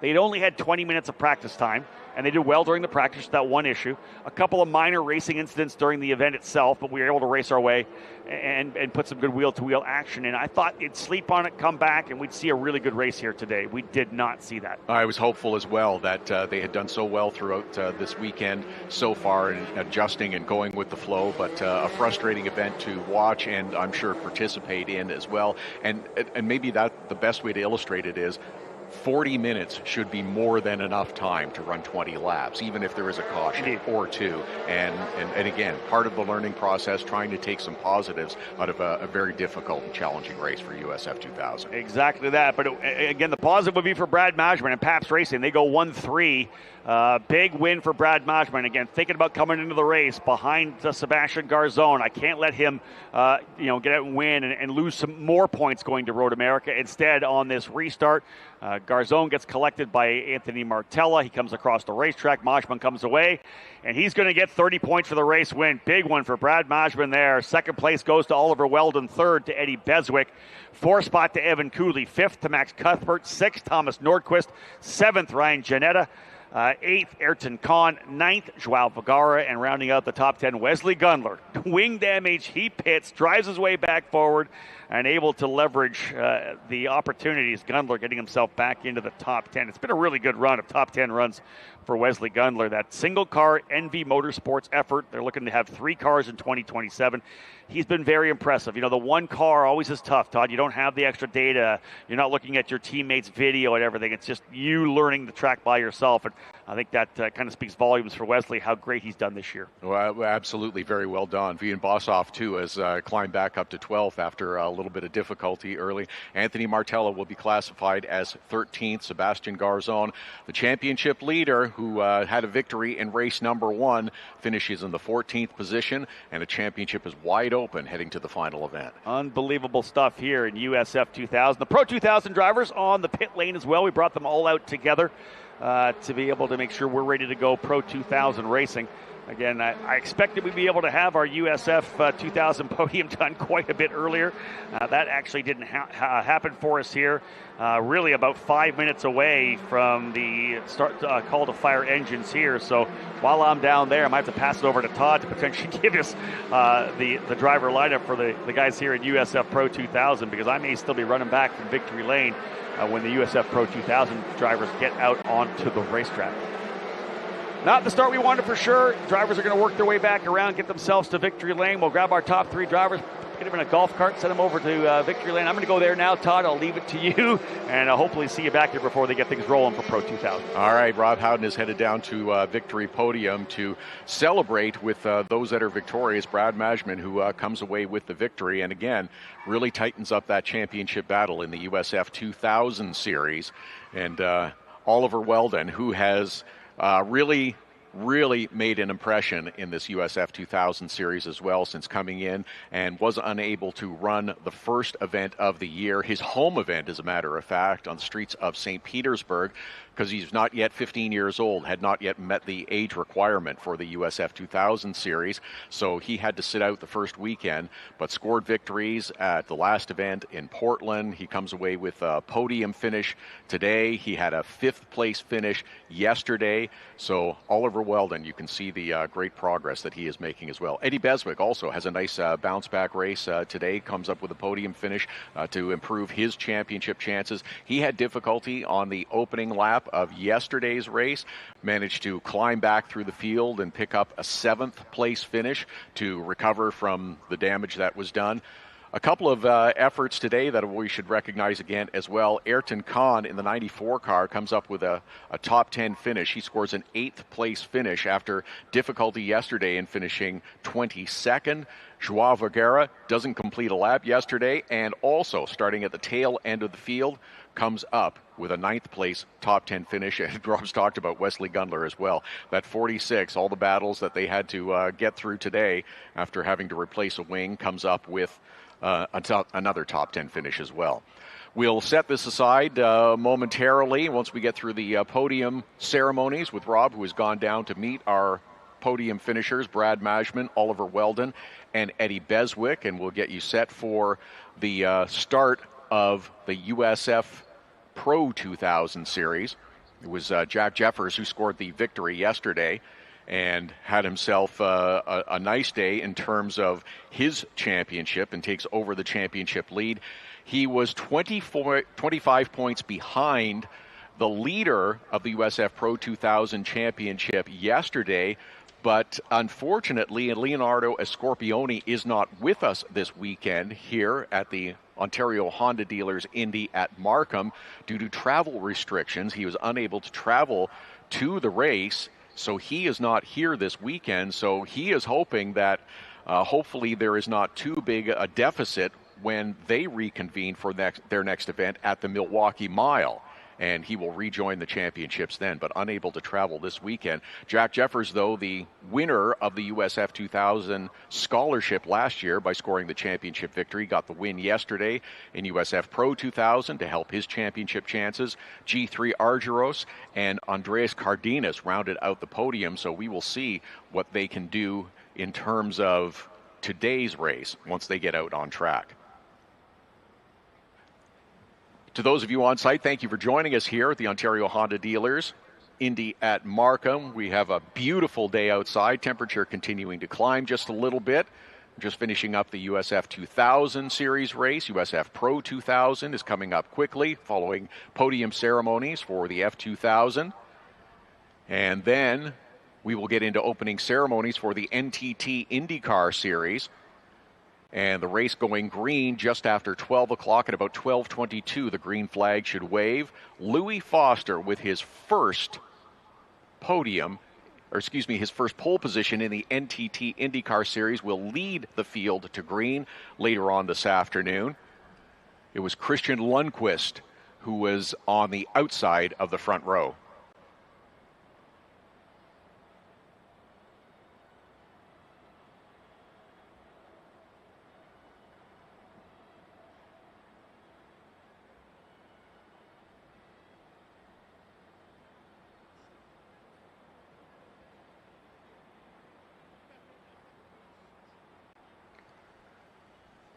Rob Howden has made his way to victory podium for ceremonies with the USF 2000 series winner, Brad Majman, and the rest of the podium finishers, Oliver Weldon and Eddie Beswick. We are just a couple of minutes away from the start of the USF Pro 2000 series. As mentioned, it's Jack Jeffers who was the winner yesterday and has hopes of sweeping the weekend to improve his championship chances. Just detailing that Leonardo Scorpione unable to travel to be at the race this weekend, so he was the championship leader heading into yesterday. He's hoping that there's not too big a deficit. Andreas Cardenas also keeping his championship hopes alive. G3 Argyros with a second place finish yesterday. We had a good race yesterday in USF Pro 2000 as we did in USF 2000 yesterday. We'll hope for the same today. There was a late caution from a racing incident, set up a 2-lap dash to the finish in the USF Pro 2000 yesterday, and Jack Jeffers held on, built up a bit of a gap in the final lap, as a matter of fact, eked out his quickest lap of the race. And the Jack Jeffers machine crossed the finish line first with G3 Argyros, Andreas Cardenas running the rest of the podium positions.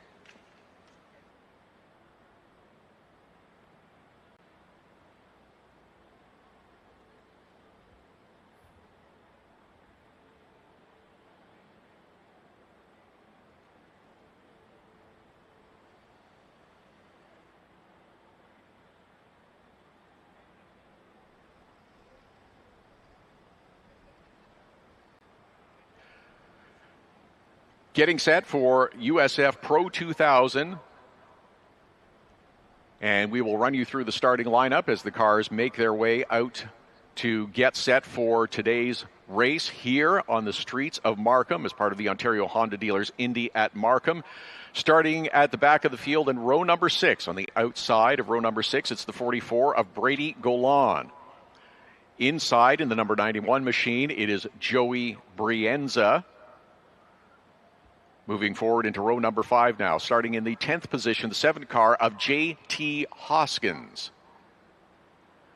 On the inside of row number 5, starting 9th, the number 19, Colin Aitken. In row number 8, in row number 4, starting in the 8th position, it's Tyke Durst. Inside in 7th position at the start is the 22 of Sebastian Manson. To row number 3, starting 6th in the number 25 is Teddy Musella. The 77 car of Frankie Mossman will start from the 5th position.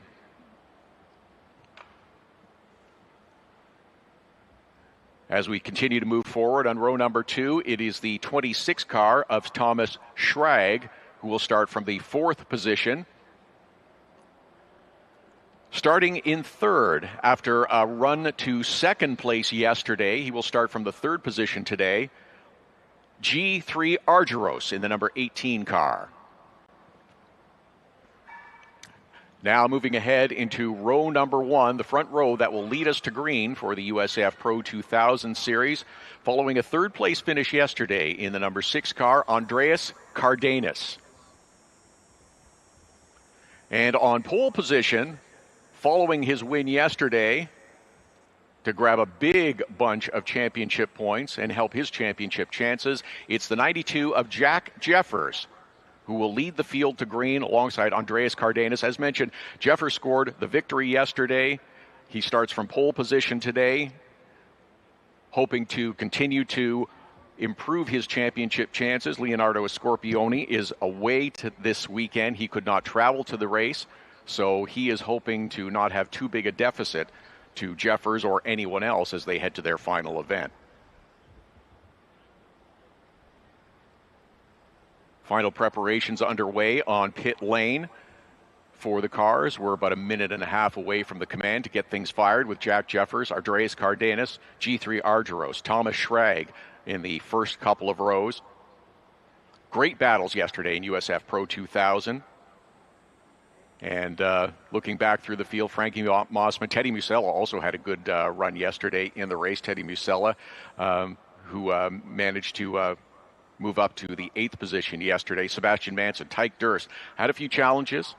He'll start on the outside of row number 4 in the 8th position as we look at the field. Colin Aitken as well had some pretty good moments yesterday. JT Hoskins, Joey Brienza, Brady Golan in the 44 car will round out the field. Brady Golan had a 6th place finish yesterday in the USF Pro 2000 series.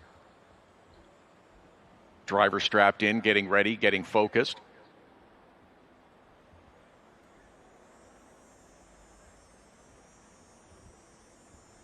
Just waiting for a bit of a hold now as we get things prepared on pit lane and get set for the start of the USF Pro 2000 Series. Race number 2 is part of the Ontario Honda Dealers Indy at Markham.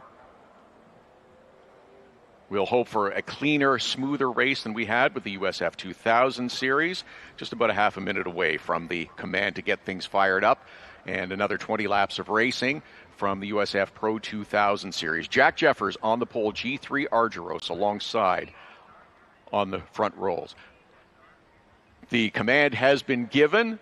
USF Pro 2000 Series cars are coming to life down on pit lane and will begin to roll away on their pace lap behind the Honda Civic pace car to take them out onto the course here at the Ontario Honda Dealers Indy at Markham. Jeffers, Argyros, Cardenas. That was the podium yesterday. What will it look like today? What we want to have is another clean race like we had yesterday. Did have a couple of incidents yesterday, but just racing incidents that you would normally see as the cars are beginning to circulate around, making their way through corner number 3, starting to get a little bit of heat in those Continental tires. That's Jack Jeffers out in front of the field, leading them through. Smaller field than usually seen in the USF Pro 2000 Series. Just 12 cars this weekend. A number of drivers concentrating and focusing on budget. Some have elected to stay away from this event to focus and get ready for the next event at the Milwaukee Mile and put together programs for next year. There have been a few incidents at previous races. It has taken a big hit on the budget of some of the teams. Again, you see sticker tires, and those stickers will probably not be left by the time they get back around. Everyone making their way through on this initial pace lap past the Honda Civic pace car to come around and get the green flag to kick us off with 20 laps of racing.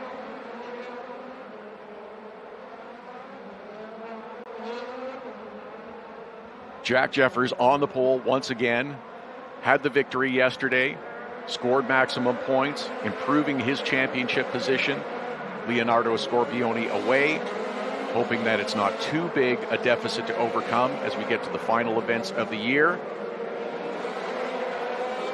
But now the field beginning to circulate their way around through the back part of the course, and we should see, yes, the lights have gone out on the Honda Civic Pace car, and Rob has made his way back. Yeah, I had to run. We did a little jog from Victory Lane back here to our PA booth inside the YMCA here trackside.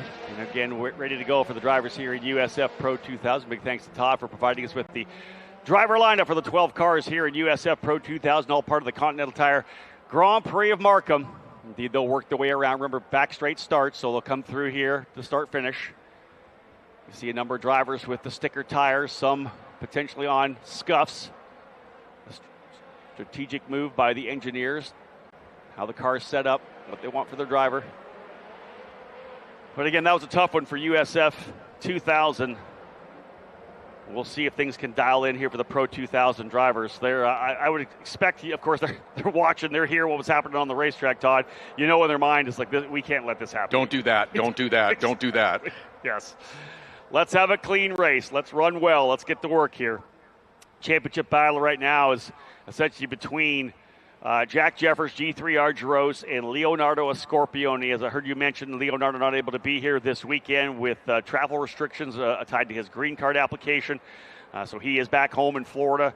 We'll see him in 2 weeks' time at the Milwaukee Mile, as there's still this race and 4 more for the drivers in USF Pro 2000. Field set. Jeffers on the inside. Argyros on the outside. We're ready to go main event racing. It's 25 laps or 45 minutes for the drivers in Pro 2000. Lining up, and we are green, green, green. Big move to the outside there for Andres Cardenas. He tries to go around. I think he's going to be able to get that spot over to turn number 6. Cardenas in the Jay Howard car goes to second. Jeffers out to the early lead. He'll run the full racing line through. The battle further back. Argyros goes to third. Side by side, though. That is Mossman going at it as well. It's Mossman right there with Thomas Schrag. They're side by side for fourth position. Schrag gets through. He goes to P4. Mossman's now getting attacked from behind for Brady Golan and Teddy Masella.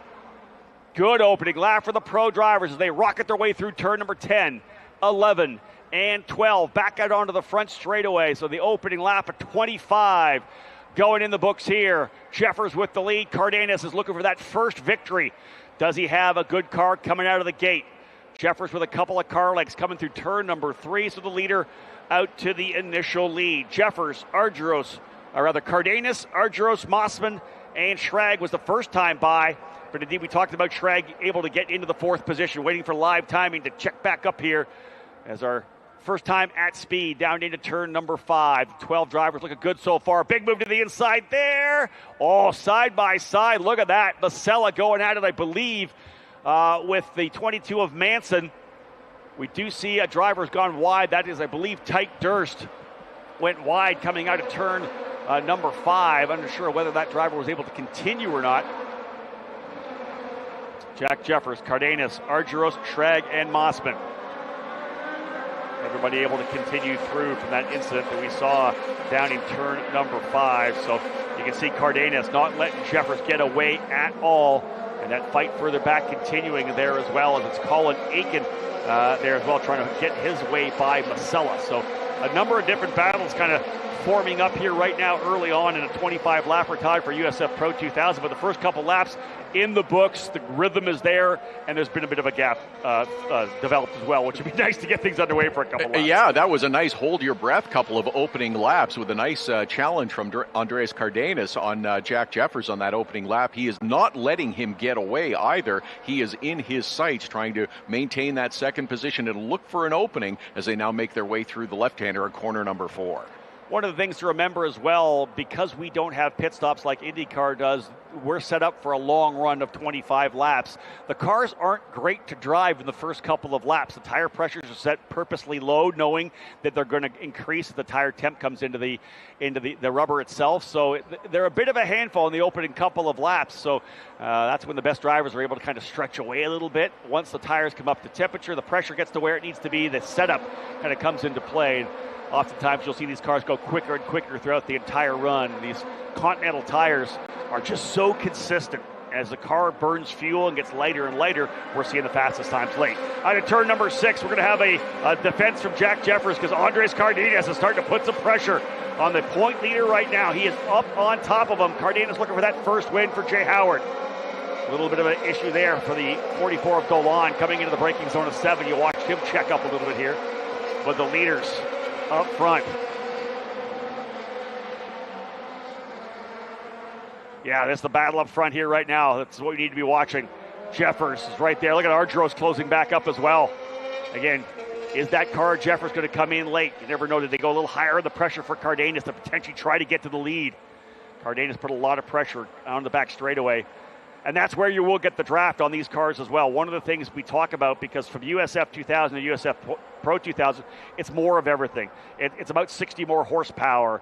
You've got bigger tires, more braking capability. It's a larger aerodynamic wing package as well, so a lot more aero. But what you also get in a sweeping corner is what's called aero wash. You get in behind a car, you're not getting that air flowing over the front wing. You start to lose that grip on the front. The car wants to push into the corner, has understeer. Not a lot of corners like that here, maybe just turn number 6, but it's a braking corner. Otherwise, that draft does come into play quite a bit, Todd. Cardenas not as close this time to Jack Jeffers as they make their way around the right-hander through corner number 6. Did sort of move over just a little bit to remind him that he is there. And that's what he's going to do now, I would suspect, is just, here I am. I'm going to remind you that I'm here. I'm going to look for an opportunity and force you to perhaps make a mistake. So in our program, you are allowed to what's called defend. You're allowed to make moves to the inside to kind of essentially block the inside line, but you can't do that essentially in reaction to the driver behind you. So if you come up to a corner and the driver makes a move to the inside, you can't then close it off and come across in front of them. You can only make the move first, and that's one thing you'll see Jeffers potentially do, is cover off the bottom. You may even see the same thing with Cardenas if Ardros is able to close back up, but Ardros currently running in third. He's got to worry actually about Thomas Schrag and the TJ Speed Motorsports machine. Schrag's having a good run here in P4. I was just going to say, Schrag is looking good again today. He was very well known in yesterday's race, making some good moves, and also looking now to climb into that final podium position. That's it. Schrag trying to get himself back up here as well. He has a good shot there on the exit of turn number 5. Everybody kind of having their opportunity to turn, do whatever they want in terms of the exit line coming out of that corner. It's all about where you enter and where you make your turn in. Lead right now, last time by about 0.4 of a second. You see it manually there. You can see that Cardenas doing whatever he can to try to close back up, at the very least stay with Jack Jeffers right now. Love seeing the fact that we've got essentially 6 different teams in the top 6. We have 6 teams in the paddock. Exclusive Autosport lead, Jay Howard second, Paps Racing third, TJ Speed fourth, VRD Racing in 5th, and Turn 3 Motorsports in 6th. So one driver from every team currently running in the top 6. That is definitely what you want to see in terms of this program. And Cardenas is definitely not letting Jeffers get away as we're working lap 5 of 25. In fact, that gap has shrunk just a little bit. So Jack Jeffers currently with a 7-point lead over the missing a Scorpione. Leonardo in second spot. It is 7 points right now. You got to go back another 18 to G3 Ardros. As we got a full course yellow. Caution on the course. Trying to figure out what's happening here on the racetrack right now as we have a full course yellow with 5 laps in. Unsure why at this point we've gone full course, but the drivers are all woeing things up. They'll have the yellow lights around the racetrack. Flags are flying, full course yellow. And indeed, being told a potential car in the runoff area, waiting for a call potentially to come from race control here to find out who that may be. Trying to see if they come back around. It might be the number 7 of JT Hoskins. Joey Brienza, the number 91, out after just 1 lap. I'm assuming he's gone to pit lane. JT Hoskins potentially in that Jay Howard number 7. Off in a runoff area around the racetrack. And if you're in the runoff and can't get it turned around and back out onto the racetrack, we got to go full course because you can't have that runoff with a car in it where another driver needs to use that escape route. Sort of defeats the purpose of the runoff area if there's a car already in it. So it looks like the 7 car, they will assess whether they can maneuver that car, get him restarted and back out on track, or whether they're going to have to. I'm not sure that we're even going to bring the pace car out. If they were able to get out the crews in that corner with a quick jack to get that car turned around very quickly, if JT fired it back up and continued on, there's no need to go back to pace car. So it'll just be essentially a single file restart. The race control will call down to all the drivers, say line things up. We're going to go back at it. So indeed, there we are, working our way down again through turn number 9 over to turn number 10. We're going to go back to green flag racing right now as the rest of the field. There comes Tyke Durst to close back up. Jeffers will be able to get on it. The punch off is coming out of turn number 7. We actually do start back on the front straightaway. So Jeffers right here. We'll get back on the throttle and we'll go back to green flag, I believe. We're underway. Indeed we are. Green flag once again. Back at it. Lap number 6 in the books and away we go. So finally being told it was the 7 of Hoskins off in turn number 6. So the end of the long back straightaway. Able to continue on. I don't know that he's even lost a lap. If he's back on the racetrack now, I think he'll be rolling still. Oh, we got a good fight a little bit further back there, do we not? Look at that battle for 6th, 7th, 8th. They're kind of lining things up. Does anybody make a move to the inside? No. It's actually a cover to the bottom for the 25 of Masella. That looked to me like Colin Aiken had to check up on the inside there. Tried to think about going to the inside, but if a driver comes across you, there's really not much you can do. All you can do is kind of check up and let that driver come through. And it looked like, as you mentioned earlier, you can move to set your racing line, but you cannot move in defense. And Teddy Musella took kind of a defensive line into that Remington horseshoe to prevent a challenge coming out. And when he did that, when you're more shallow on the entry, you're going to be wider on the exit. So you had to go way wider around the outside, and no one able to tuck back in to do the over-under. So that's going to be the only thing you can do. If a driver does dive to the inside, but you don't want to open up too much to have another driver because you throw it up the inside of the racetrack. Up front, though, the way they ran before the yellow, kind of setting back in here again. We are watching Sebastian Manson. He's still staying right there, I think, with Frankie Mossman. So we'll watch that. In fact, has he got himself by? I think he's already potentially by. As they come around, I think that potentially Manson now up into P5. Frankie Mossman's dropped down to 7th position in the VRD Racing number 77 machine. Here's that shot looking back at turn number 3. Andres Cardenas not giving up at all as he tries to chase down Jack Jeffers here. Jeffers trying to see if he can't win a couple of races here to pull a point lead. Little brake lockup, but he went deep. He carried that left front lockup deep into the corner. And the issue with that, folks, is that when you lock a tire up like that, you've essentially flat spotted one part of that tire. And the issue is that flat spot is going to want to continue to grab. So we will keep a close eye on Jeffers, whether or not that left front locks up anymore.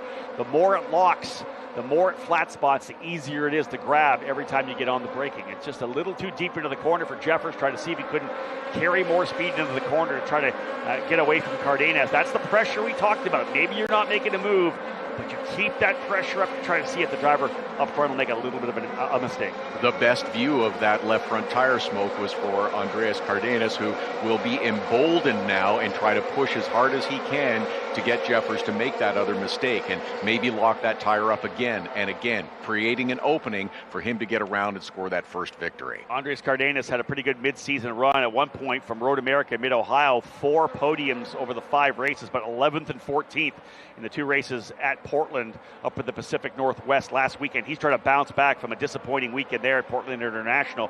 Can he come away with a victory here? His first and second pulling away Jeffers and Cardenas. As I think G3 Ardros pretty soon here is going to have his hands full with Thomas Schrag, the driver out of Bethel, Ohio, trying to see if he can't get himself onto the podium. He's keeping himself in Ardros' mirrors 100%. Look how much he closes up there. Deep onto the brakes into turn number 5, and indeed, we'll see whether or not Schrag's got what it takes to find a way by G3 Ardros. It is a 2-car battle for the lead, and it is also a 2-car battle for that final podium position.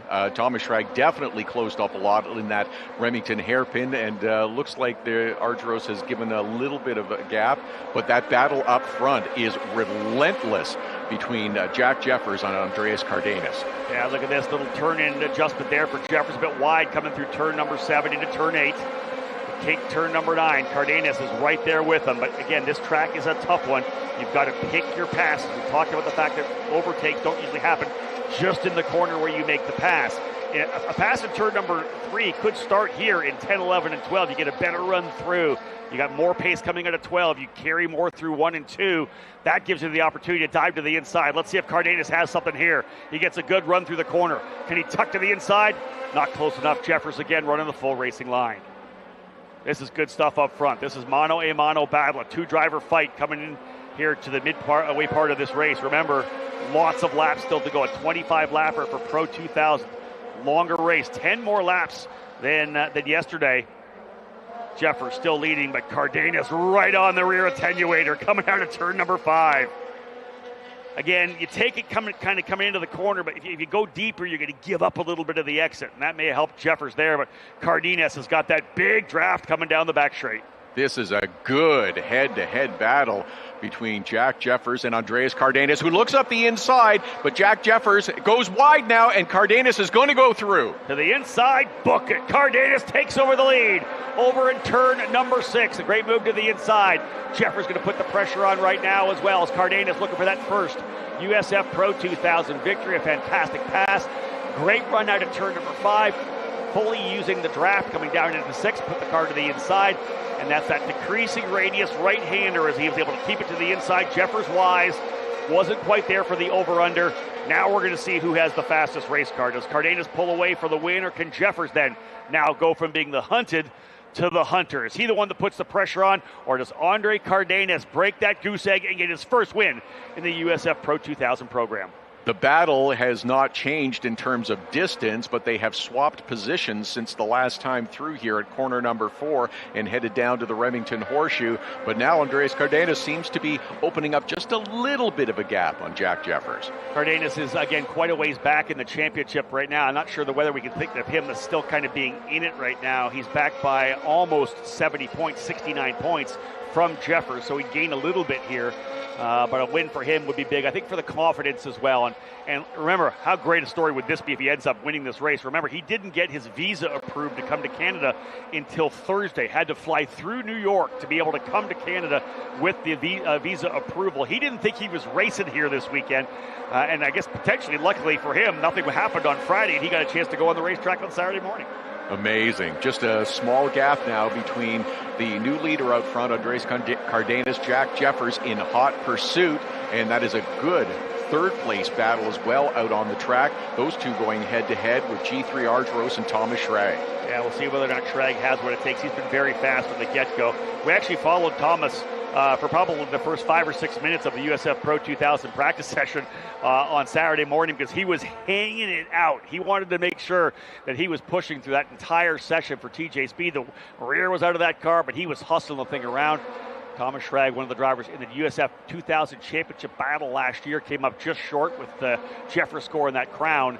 But he's a very talented driver and is trying to get himself up on the podium here and continues to put the pressure here on G3 Argyros. Right behind them, Sebastian Manson, the New Zealander, running in 5th spot. Teddy Musella in 6th. Frankie Mossman 7th. Colin Aiken in 8th. 9th and 10th. Brady Golan and Tyke Durst.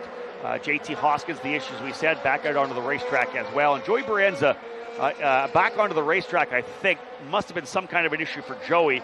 But they've got him back on track. The exclusive Autosport team remedying whatever that issue that brought him to pit lane. Looks like he's back on track. You can see that the gap is growing between first and second as Jack Jeffers starts to fall back just a little bit. The gap is now about a half a second to the leader, Andreas Cardenas. G3 Argyros remains in third, and that battle is a long way from being settled as well, with the 26 of Thomas Schrag focused on the gearbox. Yeah, we're still coming to the halfway point right now. Last time by, Cardenas was about a tenth of a second quicker than Jack Jeffers. He got the fast lap as well, a 1:24.15. They were almost 0.8 of a second faster than both Argyros and Thomas Schrag. So the front two drivers are stretching away in a big way here right now. And both these drivers trying to stack on points to keep themselves in the championship fight as we head to the Milwaukee Mile in just 2 weeks' time. Excited for that proper IndyCar level oval for the drivers here at USF Pro 2000. Todd, we haven't run a big oval like that since a couple years back at Worldwide Technology Raceway at Gateway. Otherwise, they've been restricted the last couple of years to the 5/8 mile oval at Indianapolis Raceway Park at the Carbonite Classic. This is a proper oval for these drivers here. They're carrying full speed, full throttle, all the way to the apex of the corner in turn 1, knocking it down from 6th to 5th, back on power. It's going to be a fun race. And the drivers told me from the test we did on the Monday after Road America, they expect to see 2 wide racing in 1 and 2 and 3 and 4. It's going to be fun. That'll be super exciting for the USF Pro 2000 series at their next event at the Milwaukee Mile. And again, a great step in the learning process to go from IRP up to the much bigger oval and have a good step in their development. Again, I always talk about the fact that we're trying to train these drivers to go to the NTT IndyCar Series, but for the first step we're trying to train is to be able to get into Indy next. And they run a number of ovals, the big ovals, as we know, in the next program. So we want these drivers to have that experience. And that, in our discussion through the end of the season last year, is do we add a second oval back again as we've had before? for USF Pro 2000. 1 oval for USF 2000, 2 for the USF Pro 2000s. And I think it's a great opportunity for these drivers to really hustle around a very fast Milwaukee mile. It's going to be a lot of fun. Last time by a 23.7 for Cardenas. He did a 23.6 the lap before. 1.2 seconds the gap right now. Being told we have a driver off the racetrack in a tire barrier. The 44 there, potentially, of Brady Golan has made contact with a tire barrier on the racetrack. Full course yellow once again. So that 1.2 second lead for Cardenas will disappear in a flash.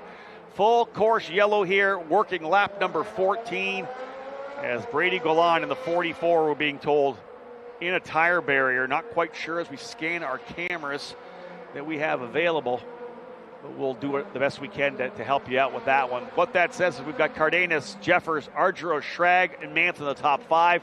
It's going to give Jeffers a chance to go back at Cardenas. It's going to give Argyros a chance to go at Jeffers, Schrag at Argyros. Everybody get another opportunity to make a pass. Because I'll say this, the best opportunity to make overtakes is the opening lap. The second best is a restart. Then, of course, you go racing after that. Restarts are a great opportunity, Todd, as we know, to potentially jump on a driver and get to the inside and try to take over an apex. And that's what happened with Cardenas on the last restart with Jack Jeffers. So field will get slowed up. And again, this is an opportunity where we've moved past the halfway point. A little bit of fuel is burned off, as you said. So the car's handling characteristics are going to change and evolve a little bit over this 25-lap race.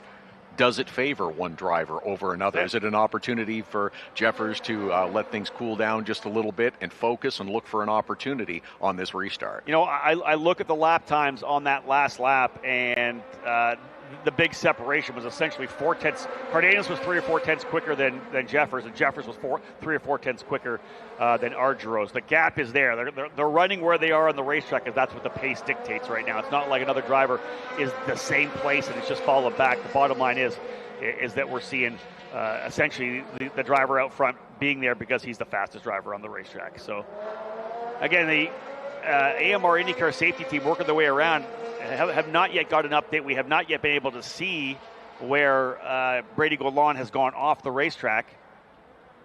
Hoping to get a look at that, but at this point here, we'll circulate under yellow. 14 laps down, 11 laps still to go, a 25-lapper, as we know, lots of time still here as well, 23 minutes on the clock. We're hoping to get this one done quicker because, again, we have Victory Lane. We hope to see you all there for USF Pro 2000. I'm expecting a big crowd there, Todd, because the minute we're done, we're going to roll through pretty quickly our Victory Lane because opening ceremony starts right after us. So ideally we'll get this thing done with not another yellow flag. We can get our drivers from pit lane over to Victory Lane. We'll be able to chance to talk to our race winner. And at that point, celebrate and make way for the opening ceremonies for the Ontario Honda Dealers Indy at Markham. It's been an interesting weekend for sure. The action did not start until Saturday morning, but when it did, the NASCAR Canada guys had a fantastic opening session. We only had one yellow flag at the end of our USF 2000s. The pro drivers were able to get their full 20-minute session in. And Todd, you've heard it from almost every driver anybody's talked to. They love this racetrack. You never know what you're going to get when you come to a street circuit. Totally repaved, the elevation changes.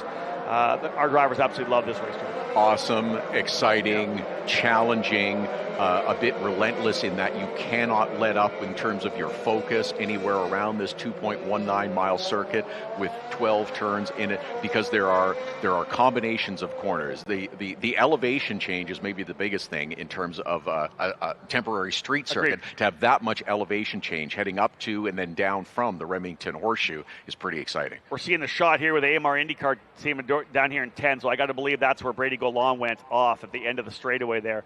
And I'll say this, we haven't really brought this up yet today, Todd. We talk about the physicality of driving these race cars.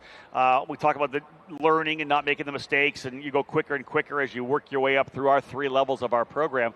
But at a track like this, the Concrete Canyon, concrete walls everywhere, fencing where you are, when we see it, it looks wide open. When you're going down that back straightaway to 5 and then all the way down to 6, you feel like you're in a tunnel because the walls are on both sides. The fencing is the same way. It's a tunnel all the way down. Where I'm going with this is it's 100% focus from start to finish. There's the physicality, as we know, but the mental effort that gets put into a 25-lap race, and then you think about IndyCar running as many laps as they are, such a longer distance with the pit stops. It's just the mental focus for these young drivers it always amazes me. And as you say, the walls are around you as you have your perspective. If you walk the track or have an opportunity to see one, then you have a perspective from 3-4 feet above the concrete walls. These drivers in those cars are essentially sitting on the track as they make their way around at top speed, and that's where the concrete tunnel comes in. And Todd, even with the inclination of the seats here with their feet essentially above their butts, they're laying on the racetrack for all intents and purposes because they are laid back so much in these race cars. So again, you see the lights are still on in the pace car here. We're working lap number 15, still 20 minutes remaining in the clock. And again, our lap times that we're seeing here, around the 1:23s. So once we get back at it, we're probably, we're going to be less than 10 minutes of racing once we do go back to green. Again, Andres Cardenas, a fantastic pass in this corner, or rather into turn number 6, was able to get through 6 and held the spot down into the 7-8 combination. Jeffers was there to potentially try to find a way back by, but not quite enough as Cardenas with the open racetrack as well. All that air coming over the front wing. It was Jeffers that had to deal with the aero wash of not being able to get all that grip you want on the front of the race car. Cardenas taking that lead, the first he's had here this weekend, looking to get that initial win here in USF Pro 2000. Jeffers runs in second, the point leader coming into the day. G3 Argyros third in points behind Leonardo Scorpioni after a podium run yesterday. Thomas Schrag runs fourth, Sebastian Manson fifth, Teddy Masella in sixth spot, Colin Aiken seventh, Tyke Durst eighth, Frankie Mossman ninth, and JT Hoskins, who had gone off and back on the lead lap still at the tail of the field as we have 10 drivers remaining on the racetrack. It started with the pressure from Cardenas on Jack Jeffers, and he locked up that left front, headed into the Remington Horseshoe, and he did not let up in terms of the pressure. And then on that restart, Cardenas took advantage, made the move, was able to capture the lead, and then extend it just a little bit before this latest caution period. Jeffers will be trying a little role reversal here. He'll be trying to retake that position. Again, the restart, the best opportunity to do that. I did say 10 drivers on the racetrack. It's actually 11. Whatever the issue was with Joey Brienza, he is 6 laps down, but his exclusive Autosport team able to remedy that, get it diagnosed, and get him back onto the racetrack. Again, crucial laps around this track. It's not a track that we can come and test on. It's not a Road America or a Mid-Ohio where we spend a lot of time circulating around that track. This is a facility you run once a year, so the more laps you can get, the better you're going to be prepared when you come back in 2027. And we should be getting ready to go back to speed. The lights have gone out on the Honda Civic Pace car, so now everyone preparing for the restart to get back to green flag racing. Andres Cardenas for Jay Howard Driver Development, Jack Jeffers for Exclusive Autosport, G3 Argyros for Pabst Racing, Thomas Schrag for TJ Speed Motorsports, Sebastian Manson for Turn 3 Motorsports, and Teddy Masella for VRD Racing. All 6 teams in the USF Pro 2000 paddock are represented here in the top 6. Who will come away with the race win? Will it be another victory for Jack Jeffers, or does Cardenas, your leader, get that first win that he's been looking for, trying to get the victory for Jay Howard Driver Development? That team, former champions, as we know, with Christian Rasmussen here in both USF 2000 and USF Pro 2000. Car of Cardenas, a similar livery to the Ed Carpenter Racing drivers, Alexander Rossi and Christian Rasmussen. Of course, the partnership with Jay Howard's program.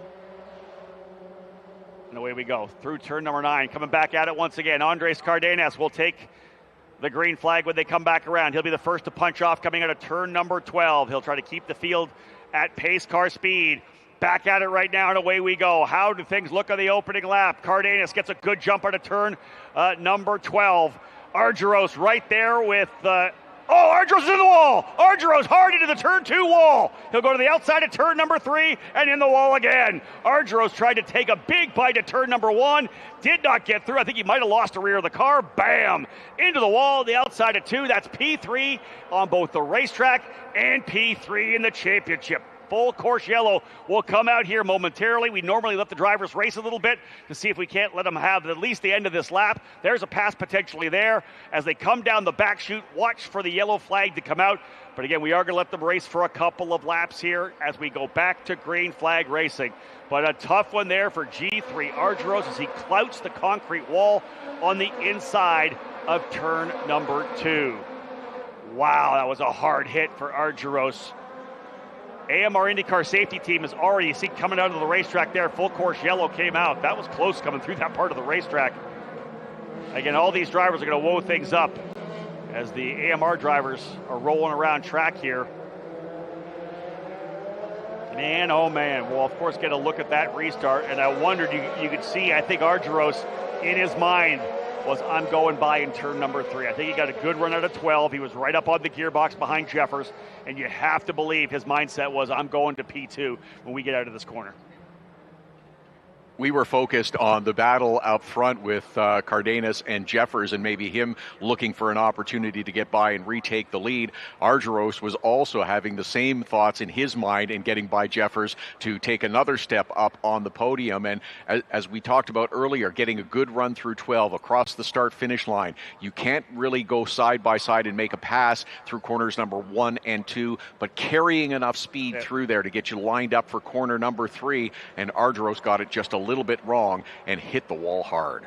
When we get a chance to see the replay, he was right on the gearbox of Jeffers coming across the start-finish line. And when you get that kind of a run and you've been running third and they've been pulling away from you, any of these drivers' mindsets is, this is my one opportunity. If we go green to the end, this is going to be my only shot at it unless we get another yellow.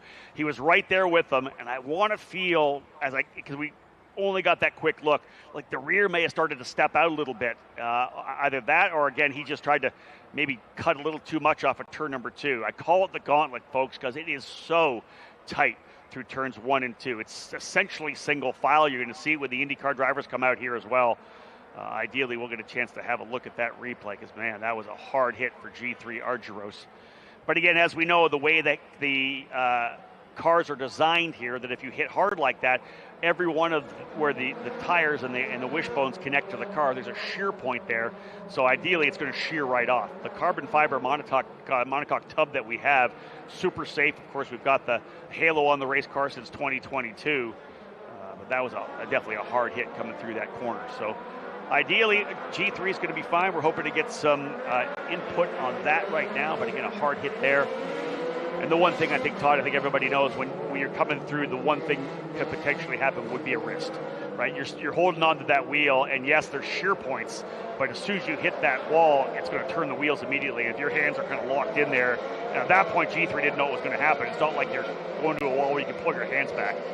You have to worry about a potential wrist injury for G3 here. Yeah, exactly, and we'll await further word. But you're right. If you know you're spinning and you're going to hit the wall, you see drivers that will take their hands off the wheel, put their arms across their chest as well sometimes, depending on the impact and if they have time to do so.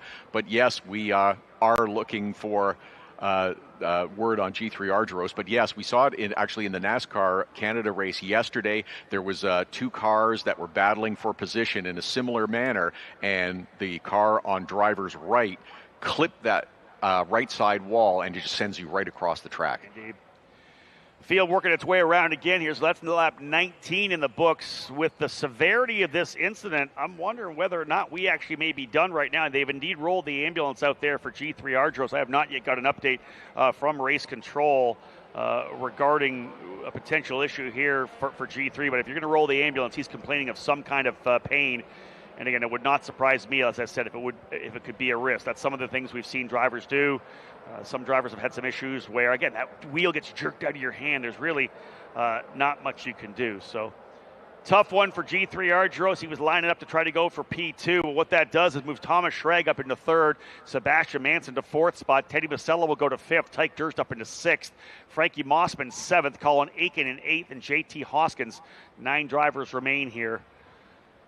Again, we had a very chaotic USF2000 race. For the most part here in USF Pro, it's just been the drivers, overcooking a corner and getting off into the runoff and having to get picked up from the runoff. This was the first actual kind of incident on track.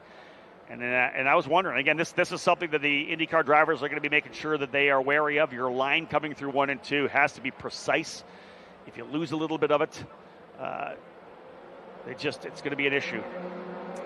Waiting to potentially, folks, get a replay at this point. I'm just waiting for the opportunity to do that. Hopefully we'll get a chance to look at it. We'll be patient and hope for that to come up, and I'm sure we'll get it in a bit. Cardenas, Jeffers, Schrag. So let's have a look at what we got here, folks, on the replay. I'll try to walk you through. We'll see whether or not watch it here. Big right on behind him, coming through the corner. You know what? You know what, Todd? If we'll see this again. I think he may have hit turn number 1. I think coming through to the right side of the screen. I think the left side of the car might have hit there and then kind of sent him across. I talked about the car looking like it may have been loose a little bit. I have a feeling he may have hit coming into the corner and not actually just lost it. And the car kind of shot across the racetrack. It's just a light brush of the wall on the inside that would be enough at speed on a restart like that would send you wide. So keep a look at this again. Right on him. Watch the car. See if he hits the left side of the car, taps him, and again, the line has to be precise. The minute he hits the left, shoots the car to the side, and he comes around the corner, and it starts to rotate, and he clouts it hard with the right rear. That was tough for G3 Argyros there. As he was he up on the gearbox? Did he turn in and maybe lose a little bit? Did it push a little bit? A little understeer on the entry to turn number 1. Just, I hate to see it. Thankfully, hopefully G3 is going to be okay. We'll try to give you an update on our social media channels, folks, when you, because obviously we're getting close to getting this one done. There's only 5 laps remaining here, still 9.5 minutes remaining. We'll go green as soon as we possibly can, but man, tough one for G3 Argyros. And it's just the slightest brush is enough to loosen up the back end and send you across. And there's absolutely no time to even think about correcting. No. And especially in that tight an area, that outside wall is going to come up on you so quickly. The minute he makes contact, he's a passenger at that point, because the car is going to hit there. You're on throttle. It's all of a sudden getting thrown to the other side of the racetrack. Really, again, you're just along for the ride. And it happens so quickly. We all saw how quickly that car went to the right side of the racetrack. So Cardenas, Jeffers, Schrag, Manson, and Masella, your top 5. And again, with the quick action of the AMR safety team, we may get a couple more laps to wrap this thing up for USF Pro 2000. Cardenas would like it to go all the way to the end under yellow, but I don't think he's going to get that wish. Jeffers looking for an opportunity to go back by. Thomas Schrag, how about him, P3? He was putting all that pressure on Argyros throughout the mid part of that race. Now he finds himself in third with a potential to, you never know, go even a spot forward. So let's see how things play out here as Cardenas and Jeffers, fastest drivers on the racetrack over the last couple laps. The fastest lap of 1:23.648 for Cardenas. That will be a bonus point if it holds. The cars, of course, as we know, getting lighter and lighter, Todd. But again, drivers are going to start thinking aggression. They're going to start thinking defense a bit here. I don't know that we'll see another fast lap come here late. We had a late caution in yesterday's race that set up a 2-lap dash to the finish. In fact, it was G3 Argyros who was trying to pursue Jack Jeffers. Jeffers held on to turn the fastest lap of the race and scored the pole for today and managed to hold on for the victory. Jeffers will be in the opposite role today. He'll be the one who is pursuing and getting ready to try to retake that lead and sweep the weekend. Yeah, being told 1 to go at the line, so we're going to have 3 laps at the end. They'll put lap 21 in here. It'll be lap 22 we come back around, so 3-lap dash at the end.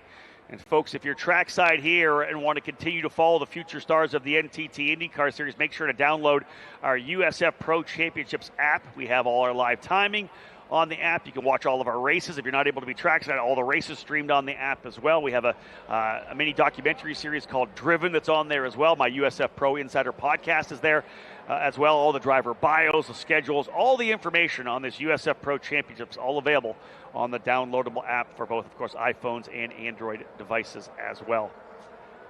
Circulating around for a 3-lap dash to cap things off here for the drivers in USF Pro 2000. Championship implications aplenty. First and foremost, Leonardo Scorpioni not able to be here this weekend. Travel restrictions attached to his green card application. And then, of course, the issue for G3 Argyros there. 3rd place in points coming into the day. He's going to finish down in the 10th position, so that's going to drop him back a little bit, especially with Jeffers running currently in the 2nd spot. So a lot's going on. Again, we go to the Milwaukee in a couple of weeks' time, then wrap things up with a triple header at Road America. Lots of points still up for grabs, Todd. But again, thinking about the championship here for these drivers, because it's $593,000 available to move up to Indy next in 2027. You understand the intensity and the desire to pick up that big scholarship, such an enormous help for these drivers trying to continue their career. Yeah, I often talk about the drivers that we've had that have won championships before and have been able to use it to jump up into Indy next and eventually IndyCar. Renus VK, Kyle Kirkwood, Stingray Robb, Christian Rasmussen. In today's pollster, Louis Foster, the champion in 2022. And you get a chance in this category to run so many of the racetracks that IndyCar does go to. The experience is there for that. And again, you're running in front of the IndyCar team owners as well. They know what's going on. They know who you are. They know what you're doing. So indeed, important to be successful at this level of the program. Andres Cardenas, folks, for Jay Howard Driver Development, powered by ECR, looking for his first victory. He'll be the first to punch off in turn number 12. Let's see what we have here. It'll be a 3-lap dash to the end if we keep it clean. Cardenas, Jeffers, Schrag, 1, 2, 3, and away we go. We're back at it again. Green flag flying back through turns 1 and 2 and 3. Do they get cleanly through? They do. You wonder whether or not Schrag will get super aggressive. He looks to the inside there. Remember, was trying to get to P3, but it's been gifted to him by the contact in turn 2 for Argyros. Does he keep pushing to try to get to second, or is a podium going to be good enough for Thomas Schrag here today? If I know Thomas, he's pushing at 110% still to try to see if he can't grab second from Jack Jeffers. Well, judging by the way he came towards corner number 3, I think that Thomas Schrag's aggression is still going to be there. Sebastian Manson is also on his gearbox.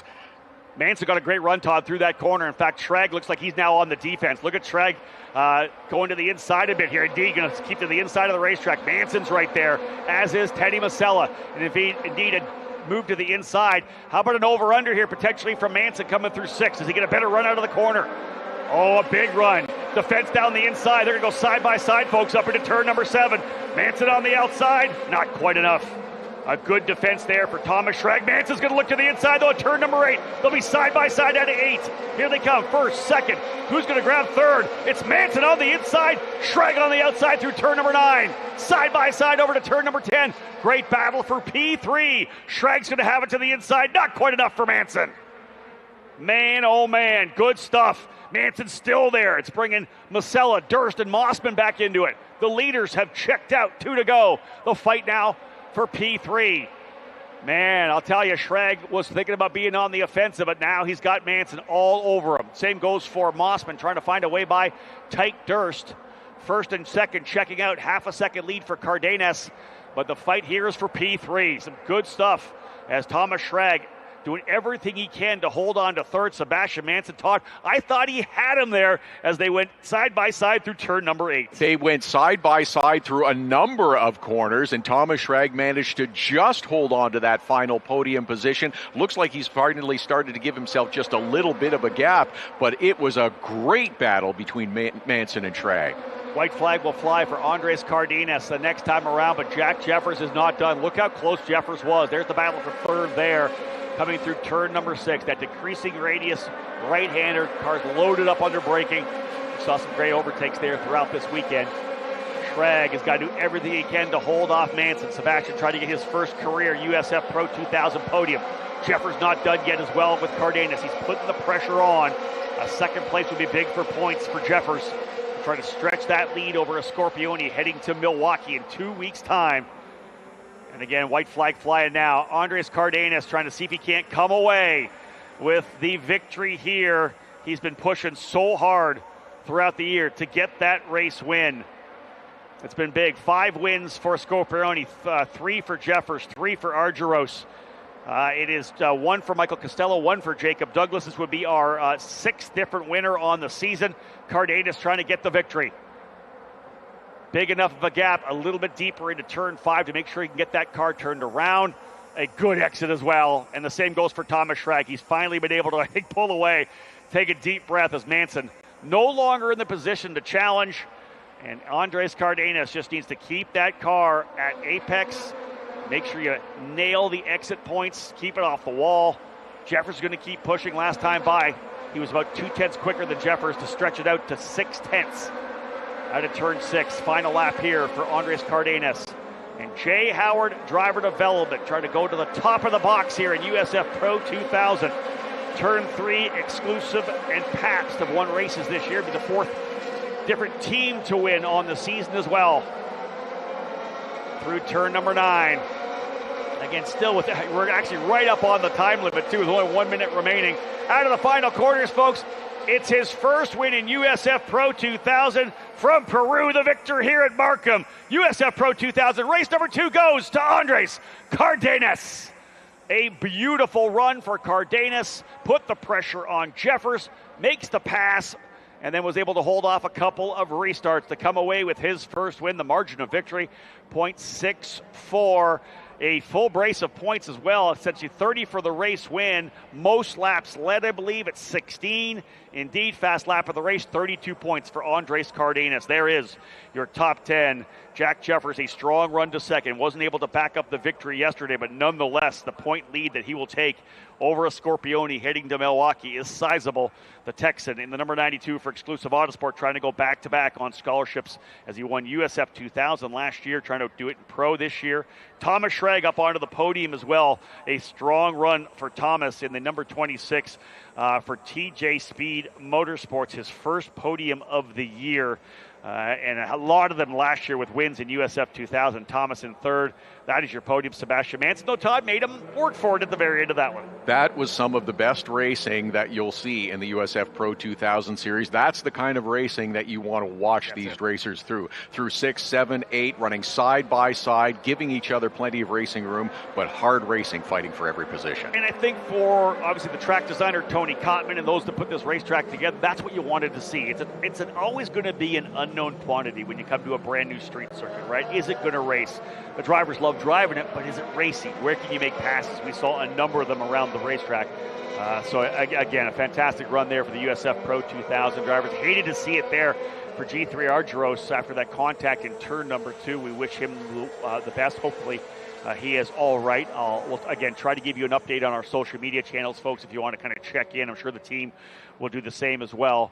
But again, Andres Cardenas with the win. Jack Jefferson second. Thomas Schrag in third. Field to work its way back to pit lane. We'll grab all 3 of those drivers, get them on a golf cart, get them over to victory lane, because as we know, folks, we are very close to getting things underway with the opening ceremonies for the Ontario Honda Dealers Indy at Markham.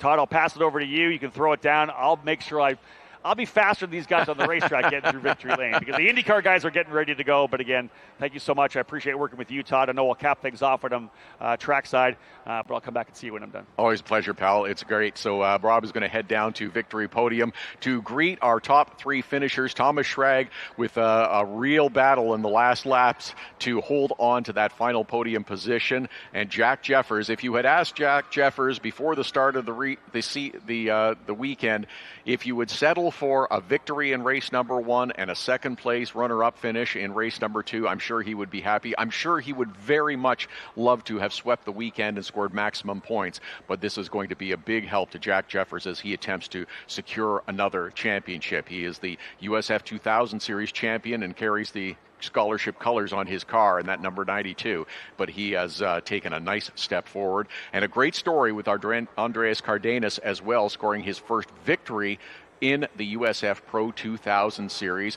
It was a move that he took several laps to complete. It started actually with the pressure of Jack Jeffers, who was the pole sitter and led the field to green and led the first few laps. But then Jack Jeffers, because of the pressure from Andres Cardenas, locked up that left front as they headed into corner number 5, the Remington Horseshoe. It was the start of the real pressure being applied by Andres Cardenas. We had a caution period, and then immediately afterwards, Andres Cardenas continued to pressure Jack Jeffers, forced an opening, went down the inside, completed the pass, coming out of the number 5 corner, the Remington Horseshoe, and towards corner number 6, a solid move to the inside. And then Jeffers tried to reapply some pressure and retake the top spot, but it was not to be. Andres Cardenas scores his first victory. Again, followed by Jack Jeffers and Thomas Schrag. Sebastian Manson, full marks as well to that number 22 car. And the 22 car of Sebastian Manson in Turn 3 Motorsports. Boy, did he have a terrific charge on Thomas Schrag following that final caution and our final restart of this 25-lap race. racing side by side with Schrag through a number of corners before Schrag was able to wrestle away the position and secure that final podium spot. That is the kind of battle that you want to see. Teddy Musella as well has himself a good run in a top 5 finish. Tyke Durst also has a very good finish, coming home in 6th place. The Turn 3 Motorsports driver had a bit of a tough day yesterday and finished towards the back of the pack, and followed by Frankie Mossman. Colin Aitken as well, who had a tough day and was left to exit early in race number 1. He comes up with a top 5 finish, or excuse me, a top 10 finish and an 8th place result. JT Hoskins and Joey Brienza rounding out the top 10. Getting set for the podium ceremonies with the USF Pro 2000 series top 3 finishers. We'll move right into opening ceremonies for the NTT IndyCar series as well. Louis Foster on the pole, leading the field to green. Christian Lundgaard will be alongside on the front row as well. Lundgaard has a couple of victories already this season and will be looking to add to that total. Scott McLaughlin, Marcus Ericsson, Dennis Hauger were the next 5 quickest. And it was a very interesting Firestone Fast 6 yesterday in terms of the IndyCar series with Foster, Lundgaard, McLaughlin, Ericsson, Dennis Hauger, and Rinus VeeKay were the quickest 6 that got through into the final session of qualifying before Louis Foster blistered a lap here around the circuit in Markham at the Ontario Honda Dealers Indy at Markham to set the pace, and will lead the field to green coming up in just over an hour's time. Continuing to get our USF Pro 2000 drivers ready and headed to the podium. As mentioned, their next event will come up at the Milwaukee Mile. They will race on that 1 mile oval in a couple of weeks' time. And then all levels of the USF Pro Championships will conclude their season at Road America in September. To decide the championships and who will be the recipients of those scholarships at all 3 levels, from USF Juniors moving up to USF 2000, USF 2000 to Pro 2000, and of course the big scholarship of nearly $600,000 going to the USF Pro 2000 Series champion that will lead them into the Indy Next Series. We thank you for joining us. If you are on site here at the Ontario Honda Dealers Indy at Markham, we had a tremendous crowd yesterday, expecting even more on site today, and we are looking forward to a fantastic race for the NTT IndyCar Series. Opening ceremonies will be coming up shortly. Let's go down to Rob Howden right now, who's got our podium ceremonies. Todd, thank you so much indeed. I've got 5 minutes to get this done because, as we know, the opening ceremony is getting ready to roll. All the IndyCar drivers are coming over here. But a fantastic drive for the guys here at USF Pro 2000. Let's get things underway, folks. Finishing 3rd place today for TJ Speed Motorsports, Thomas Schrag. Great job, Thomas. Finishing in 2nd spot, he'll take the point lead to the Milwaukee Mile. Yesterday's winner, folks, USF 2000 champion last year for Exclusive Autosport. P2 today, Jack Jeffers. And folks, do me a favor. This driver here is from Peru. He got his visa to come here this weekend on Thursday. Had to fly through New York to get here. His first season in the program, his very first race win here at USF Pro 2000. So do me a favor and let him feel it. Folks, from Peru and J. Howard Driver Development, Andres Cardenas. Great job for Andres. Able to get by Jack Jeffers, held back a couple of restarts, and I'm telling you, when these young drivers get that first victory here in this program, it takes so much pressure off, and you'll watch him potentially win again before the end of the season. 3 different teams on the podium as well, with J. Howard Driver Development, Exclusive Autosport, and TJ Speed. Great stuff there for the drivers here in USF Pro 2000, and back on the track in only a couple of weeks' time at the Milwaukee Mile. Guys, congratulations. Well done. And, folks, one more time, they're going to grab the champagne. Round of applause, guys. Grip it and rip it. Celebrate your success here at the Honda Dealers of Ontario Markham, Indy. Amazing racing for the drivers here at USF Pro 2000. Those of you joining us on the live stream, thank you so much for being part of it. A great weekend here. Some ups and downs, some craziness, of course, as we know, in USF 2000. But our pro drivers are our pro drivers for a reason. A very impressive run throughout the entire 25-lap distance. That caps things off here from Markham, ladies and gentlemen. Again, thanks for tuning into the broadcast here on the YouTube channel. On behalf of Anderson Promotions and Continental Tire, my name's Rob Howden. Bye for now.